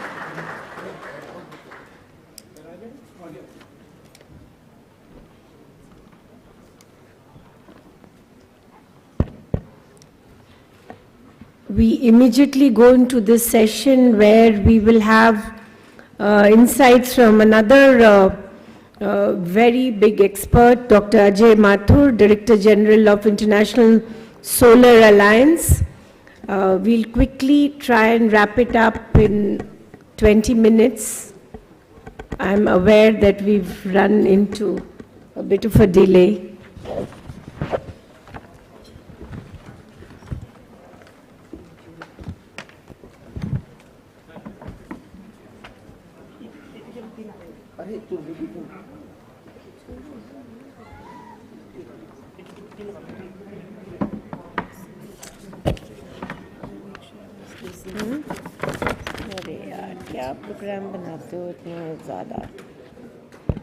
Mr. Vivek Srivastav, Group CEO, Wari Energies Limited, kindly come for your welcome remarks. Even as we set up the dais, I'm sorry. We can do the conversation while sitting.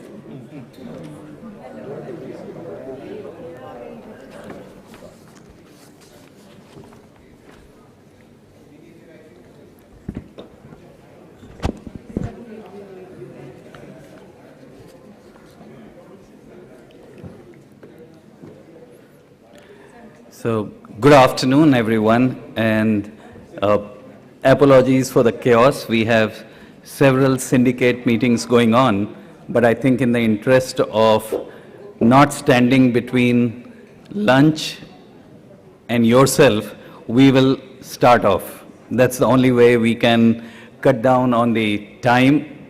This session, which was originally planned for 50 minutes, is curtailed to 20 minutes, but we'll try and see what best we can make out of it. So my apologies to co-panelists. We'll forego the introductions. You don't need any introductions. You're doyens in the industry, so I'll leave it to that.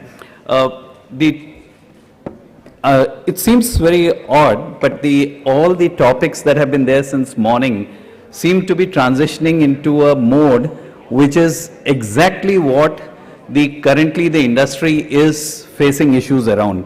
And if I talk about today, it was Dr. Mathur's idea to talk about how do we actually look at partnerships, building partnerships in the entire renewable energy ecosystem. And what I would like to do is just a brief introduction and then let them talk about the issues. Just put some pointers on the table and we'll have expert views from them. Their thought leadership is what we are looking out for. When we say a secure supply chain, especially it is what has got most people sleepless nights and Excel sheets working on them. What does actually a secure supply chain mean? It should, in a way, inter alia, look at the adequacy, which means it should be meeting the demand, not just the growing demand, but the spike in demand that happens periodically, the resilience. I don't need to talk about the resilience part of it. We have seen what a lack of a resilient supply chain can do to the entire ecosystem of renewables. Affordable. This is right now the biggest challenge. Sustainable. What is important is that a supply chain, if it is not sustainable in terms of financial, social or environmental viability, it will crack. We are looking at building sustainable partnerships. Let us look at talk more about international or cross-border partnerships, especially with the co-panelists who are there, Dr. Mathur, rather than looking at what can be done domestically, which we have been talking about. The prime reason being, simply stated, even solar is heading for a $120 billion investment in the next 7 years. And the recent disruption in COVID, due to COVID and the war in Ukraine, clearly tells us that it is not going to be a problem that is going to be wished away. Very surprisingly, one would say the outcome, all of us know about game theory, it's very interesting. The outcome of such partnerships, be it across the nation or be it within the nations, is evident and obvious, but it does not emerge or it does not happen other than few green shoots. The vulnerability of supply chain continues. If we look at, just to get the focus right, solar, wind, electrolyzer and battery storage, we have spoken enough about electrolyzer. Battery storage has been touched upon. Wind, we know the story, we are self-sustaining. Solar, which is going to drive 1/3 of the electricity production by 2050, is the single biggest element that is now being debated in terms of the supply chain risk. We in the country are looking at, besides AatmaNirbharta Swavlamban, which is Urja Ki Swavlamban, energy independence, besides energy security, and that is where some of the key pointers will emerge. What is it that is causing worry across the world in supply chain? One is increased aggregation and concentration. Due to paucity of time, I will not dole out numbers which you are well aware of. But this is not just confined to the value chain. It is not just from the module to cell to wafer to ingot to polysilicon, where we can see how the concentration, a country which is now doing 90% of the module and the cells, was at one point of time only 23% just few years back in polysilicon, but has now grown to about 74%. So there is an increased concentration and aggregation in the value chain. More important, what we also should not lose sight of is the equipment that goes into that. Very interestingly, from a mere 14% about 7 years ago to now 53% of the equipment worldwide is sold from China. So that's on the equipment side. Even more critical is that 27% is the value chain in terms of the polysilicon and the ingot, what comes from equipment. 72% which comes from the wafer to cell, and the cell to module is now dominated 80% by China. So what a strategic move that has happened there. Not to forget, everyone talks about the growing, how PV will drive globally or how RE will drive the global transition. But what about the skill sets? What about the manpower? That also now seems to be very well concentrated, though we believe that that can be solved, and we are, I think, quite on the way for that. But not the research and development part, which is also a constituent of R&D. In terms of technology influencer, it's also very important how the aggregation has happened. Without getting into details, if we look at it, the current technologies that are driving the solar PV chain are all emanating out of China. The second part, which is very important, is the imbalance. Be it investments and capacity, poly and ingot constitute 70% in terms of investment. But the capacity there, addition, if it has been X, in terms of, it's exactly the opposite, it has been 3.8X in the other part, which is 30% investment, which is wafer, cells and modules. So this is also an imbalance, as few of the speakers, Parag mentioned and Vineet mentioned, about how polysilicon is the one which is now driving actually driving berserk the entire value chain. Time period, if you look at it, over the 10-year period, the investment per year has ranged between X and 15X. This is also due to several factors, including the boom, bust, or the sudden rapid deployment announced by years, and some of the trade barriers. Some of the trade barriers that have been coming in. Okay. Due to paucity of time, quickly, I'll just put the rationale. Why supply chain diversification? One of the key factors that's going to be there is carbon dioxide emissions and electricity prices. Countries with low carbon electricity mix can offer decarbonization as well as significant diversification benefits. More importantly, just a back of the envelope studies have shown that though China itself is pretty intensive in electricity because of the manner in which electricity is produced, the emissions that go in that, if India were to do the entire solar PV chain, it would be 18 to 20% more intense than China. That's something we need to look at when we look at diversification of supply chain. High investment cost for polysilicon and wafer, which will challenge the economics of projects. Logistics cost, we all know what's happened to the raw material, to the logistics cost and the play it will have on raw material, which though 1% by weight forms 65% of the cost. The labor and need for job creation, de-risking of investments, specifically the predictability in the policy making, and the trade restrictions which are expanding now, risking the entire supply chain predictability. As a summary, I would say cost competitiveness of existing solar manufacturing is a key challenge to diversifying supply chains. So success somewhere is becoming a hindrance somewhere else. Low carbon electricity is the key. Building solar PV manufacturing around low carbon industrial clusters can unlock the benefits of economies of scale. Thank you.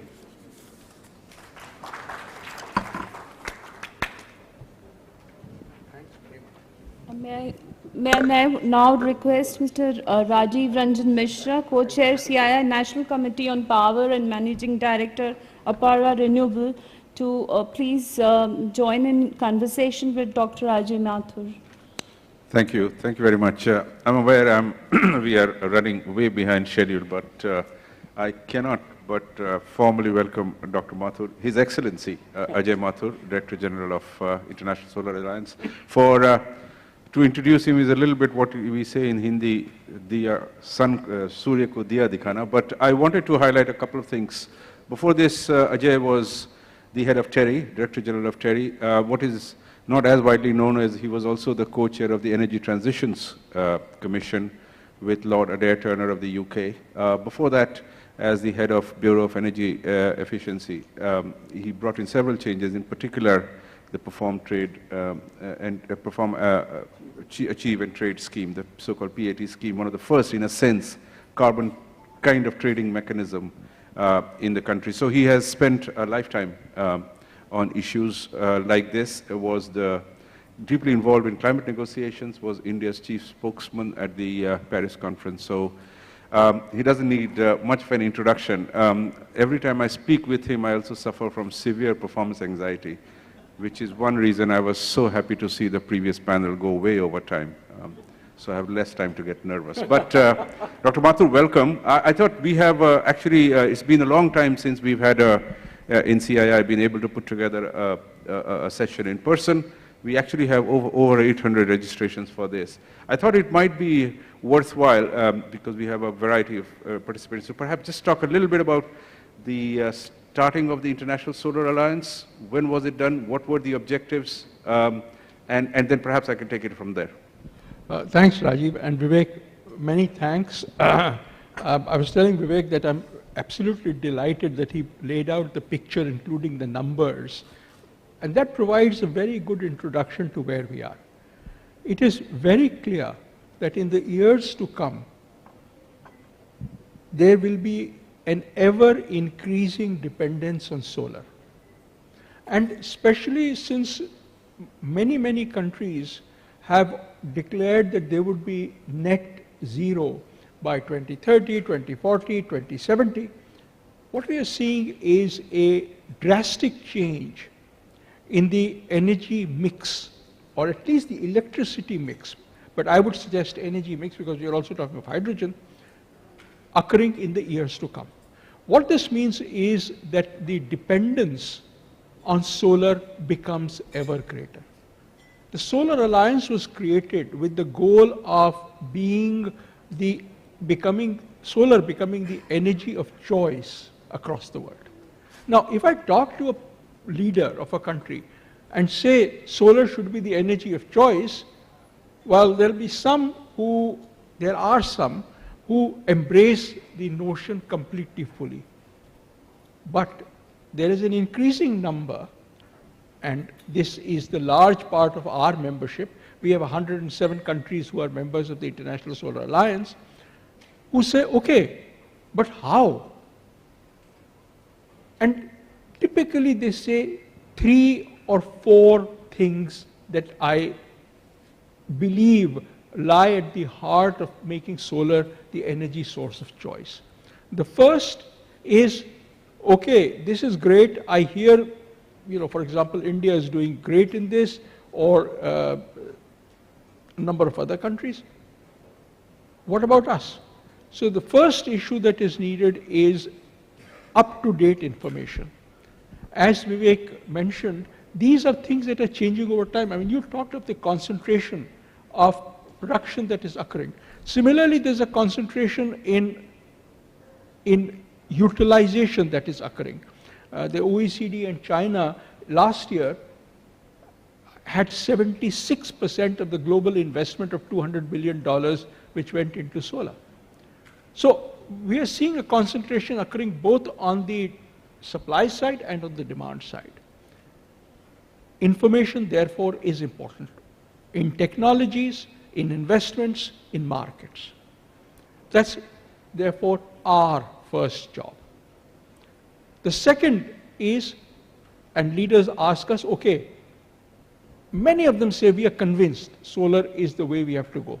And particularly if we look at all of sub-Saharan Africa, where the largest amount of energy growth is occurring, this is an area which is a lot of solar insolation. The question they ask is, but where are the people? I mean, something, Vivek, that you had also mentioned. And how do we create the manpower? And therefore, the creation of this manpower in a manner that creates sustainable jobs in the countries that we are talking about becomes the second goal of ISA. The third is, I talked of the skewedness in investments because of the concentrations that are occurring. How do we get financial investments flowing into all countries, especially those countries where it is not happening? Policies is the flip side of it. One of the reasons why investments don't occur is because we are seeing a fractured policy environment. And therefore, enabling the policy changes to occur and enabling monies to flow is the third goal of ISA. And the fourth is that, particularly this is true of the smaller countries, the less developed countries, the small island developing states, most of whom depend on imported diesel for most of their energy needs, whether it's with electricity or elsewhere. Their projects are important because projects create the benefits, whether it is in terms of providing electricity to people who never had it or creating new kinds of jobs. That is what is needed for the policy change to occur and hence for the investments to flow. So all of these become ISA's goals. As I said, we have 107 countries who are members now. The Solar Alliance, over the course of the last 5 years that it has been in existence, it was created in 2017. It was announced in 2015, but it was 2017 by the time it got created, has created the kind of the kind of infrastructure that is needed for, particularly for developing countries, as a means of looking for support. So whether it is a country like Cuba, where people are otherwise afraid to go, or whether it is countries like Togo, where size is a problem, or whether it is countries like Fiji, which are in the middle of the Pacific Ocean, those are the kinds of countries where the dependence on the skills and the services of the International Solar Alliance becomes more important. This is a far longer answer, Rajiv, than you wanted, but give me a mic and I'll be there. Thank you very much, Dr. Mathur. In fact, you have answered the first couple of questions that I had in mind anyway, so that's perfectly fine. I wanted to explore, given the time, or little time that we have, two particular aspects. One is the technological challenge. I mean, the theme of this, before that, one quick question. The theme of this session is partnership in renewable energy. If I can ask, what can companies here do? What can we do as individuals to help ISA meet this goal? I'm a private company, I'm an Indian company, what can I do? Okay. There are 2 or 3 key ways in which the private sector can and does contribute. I should also introduce my colleague Alex Reuter, who's right here. He is our private sector specialist. So we have a person whose job is to pull in the private sector into what we do. The first issue is we need people who have experience. Because learning and telling people how they have been able to perform and build up the solar capacity is important. I understand, Vivek, that there are all kinds of challenges. But in spite of those challenges, we have done a lot. And most countries are still at the path where they are looking at what makes sense. So that's the first. And therefore, as many companies as possible, we would like to see how we can pull you into providing the kinds of services, whether it's capacity building or it is actually doing the projects and so on, and I'll come back to that in half a minute. And the second is in actually implementing those projects. So as Vivek mentioned, we are looking at a global arena for actions.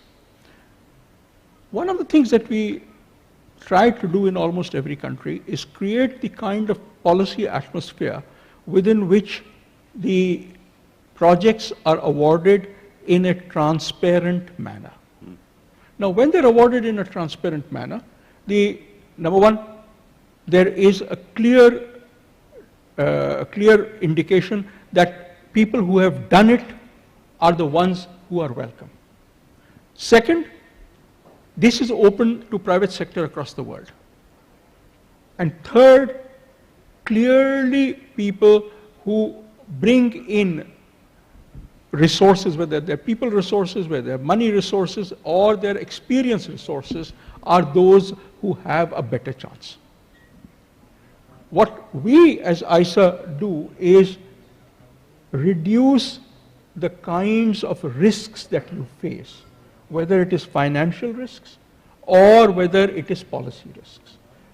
As a political body which comprises of many countries as members, and the fact that typically it's very senior civil servants, typically next to the minister or the next level, who are the national focal points for the International Solar Alliance, we can and do engage with them. Right. So I'll give you an example, Rajiv. Yeah. I know I'm taking time. No, please. If you look at a country like Cuba, we went through this international bidding process. In Cuba for a project? In Cuba on for behalf 800 megawatts there. Okay. In that particular case, NTPC was the project management consultant. So we got an Indian company, not a private company, but certainly a corporate partner. In that particular case, we found, particularly in the pre-bid conference, that people were hesitant to invest. What the government of Cuba did was to change its laws and bring in the fact that there is a sovereign guarantee now on payments in international currency. This was one of the key things that the bidders wanted. Right. The point is, when you see this happening, governments change policies, but they have to see it happening.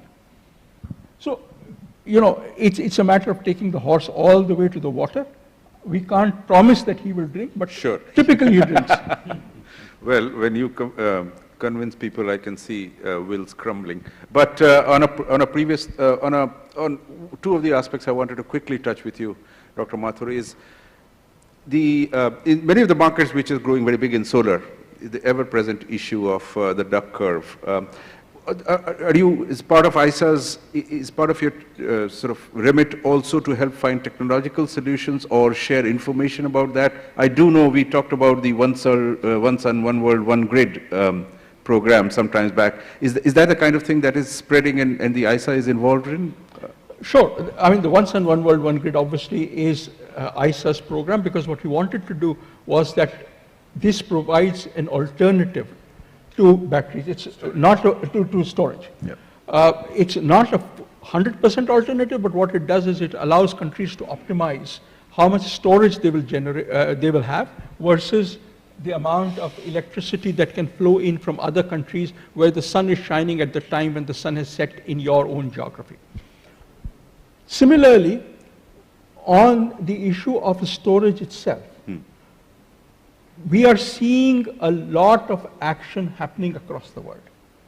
This is an area where we are working with our member countries to, one, share the experience, two, to help bring in the kinds of actions that some companies, some countries are taking. For example, one of the things that is very interesting that has started happening is there was a fixation with the use of one particular kind of storage, that's lithium-ion batteries, right, for automobile applications as well as for grid storage applications.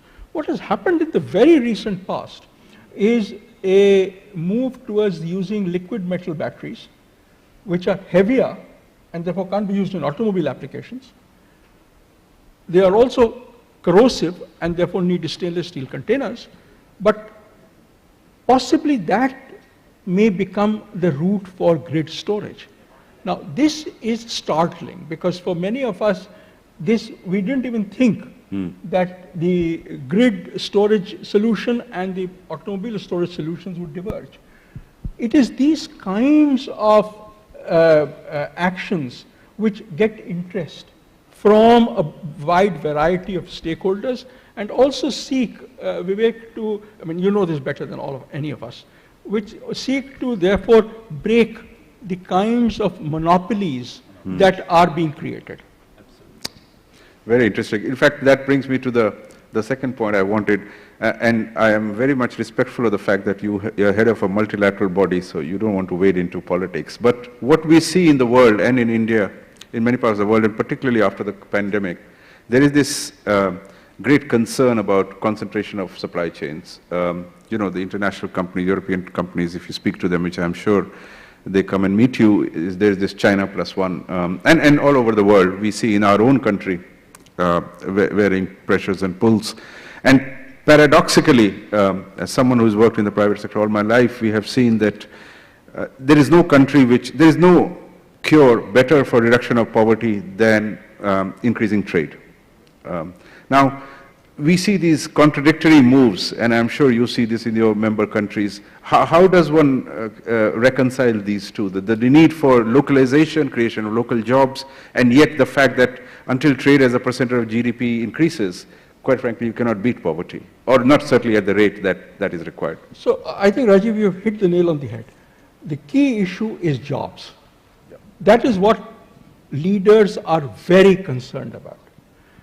And I think Alex is leading a study which we hope by October would be out, which is looking at the issue of geographical diversification of supply chains.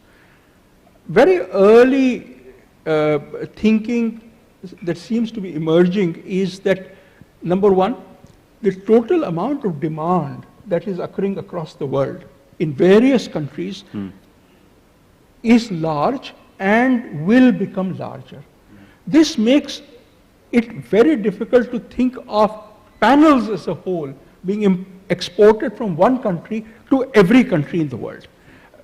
You know, from a supply chain challenge, it is a big one. Now, the problem that occurs is that many of the people who work on the economics of it typically take a global average price. It's a global average price which, like, you know, they say coats are made for the army, they are built to everyone's size but fit no one. We need to take prices in a range. We need to take the spikes. I'm not saying that you take the peak of the spike, but take the price range. Once you do that, you capture the kinds of challenges that supply chains provide. Now, what are we looking at? We are looking, therefore, at a diversification first of module manufacturing. We believe that module manufacturing makes both job sense and partially economic sense in almost every country or every region of the world. That is something that we need to push. Now, what that also means is that this in turn will lead to geographically diverse manufacturing of ingots and cells. But unless the demand for local production occurs, the next step, which is for cells and ingots, will not occur. The other thing that we have noticed, and this is again things that are coming out, you know, this is early things. It may turn out that this is not true, but the early results that seem to come out seem to indicate that whenever a new facility is set up, the costs are here. Now, the old facilities have costs which are here, and there's a difference. And at least in the short term, that costs need to be met. The PLI scheme in India is one way of meeting it. The tax credits in the US is another way of meeting it. The subsidies or the incentives, as they call them in the European Union, are a third way of meeting it. The issue is, do these kinds of economic instruments make sense for the country in terms particularly of job creation? This is something that countries will have to think of, and this is an area where we seek to engage with them, and that is why this is studied. Again, the diversification of the geographical diversification of supply chains is extremely important. It's something that the Solar Alliance is deeply involved in. The exact contours of it we would probably know later in the year. Thanks. Thank you very much. I would love to keep talking, but I'll miss my flight and my wife will be very upset. So can I just ask one simple question, going back to your previous life? Are you optimistic that we can decarbonize our grid? And our energy systems? A grid, certainly. Right. I think as far as India is concerned, we are looking at somewhere between 2050 and 2060 to decarbonize our electricity grid. I am much more concerned. Why? Because all the building blocks are in place, the technologies are in place, the prices are declining. It can and will happen. The problem is on the non-electricity uses, where we are talking, for example, of hydrogen, where we are talking in terms of even the production of equipment and then their cost effectiveness.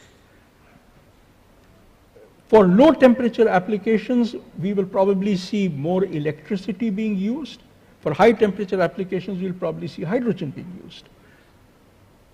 I am extremely concerned of the technologies that these require.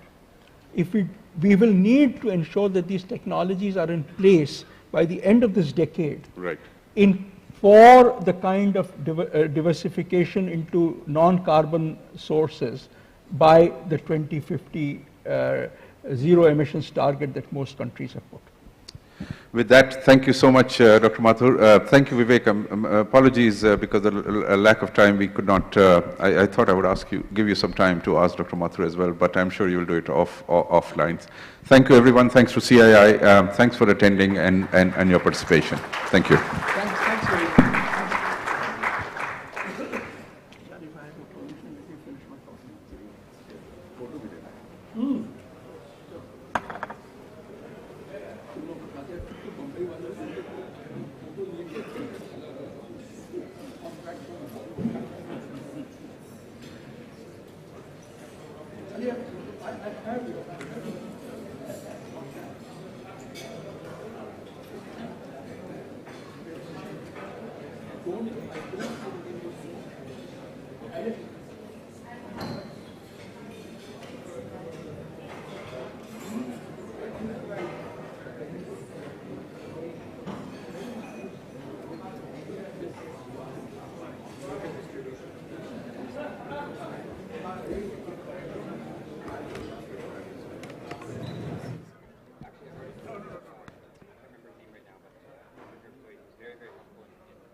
Rajiv, thanks very much.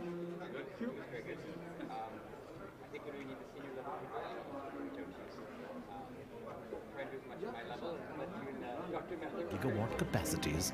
This is only the beginning. We need scale to power the entire country using the solar. Our emphasis on systems and processes has enabled the organization for flawless execution by consistently decreasing its on-ground development cycle, thus completing projects several months before schedule. With our strong EPC execution capabilities and project portfolio, we had managed to build a competitive advantage through already locked-in land banks, long-term signed MOUs, PPAs with state utilities. Avada, promise of a sustainable future.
For 120 years, we've been turning the wheels of innovation in India.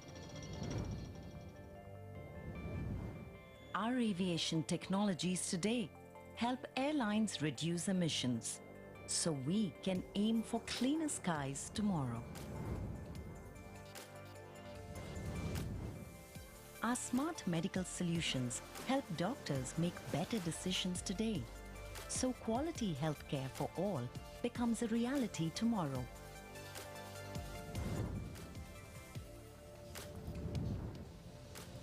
Our hybrid technologies fuel India's energy infrastructure today, so Indian homes can light up with renewable power tomorrow.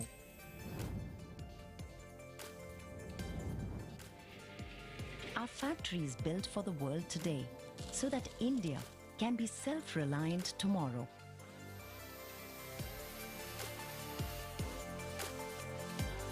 We are developing new technologies today, so we can build a cleaner, healthier, and more sustainable India of tomorrow.